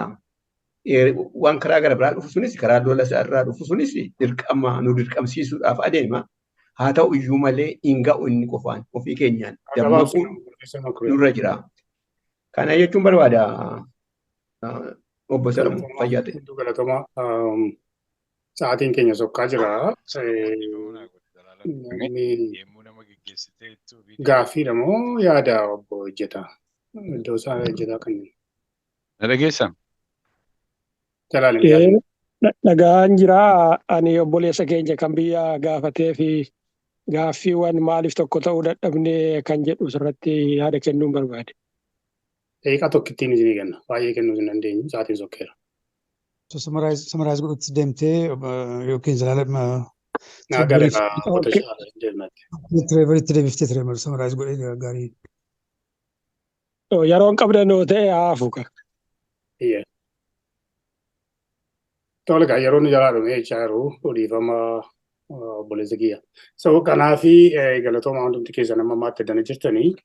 I'll give back to Dr. Truman to discuss about tomorrow's plan and then summarizing today's conference. Dr. Truman, the stage is yours. Thank you very much, Solomon, and thank you for being MC today. It's been great. I'm very pleased with today's discussion. We have concentrated on the situation that we're in and how we've got there. Tomorrow, we will broaden our outlook, involving other people and other people's ideas, and we will be looking forward to ideas for getting out of the mess that we're in. We're going to look forward rather than looking backward. So I hope that we will see you all tomorrow at the same time as we started today. And thank you very much. It's been a very good conference so far. I've been very impressed with the standard of presentations and the scope of them. I know people are feeling despondent, and it does seem hopeless at times. But as Noam Chomsky says, if you say there is no hope, you guarantee there is no hope. We've got to work forward to a solution, which we will find. So let's meet again tomorrow. Thank you very much for all your patience and attentiveness. Thank you.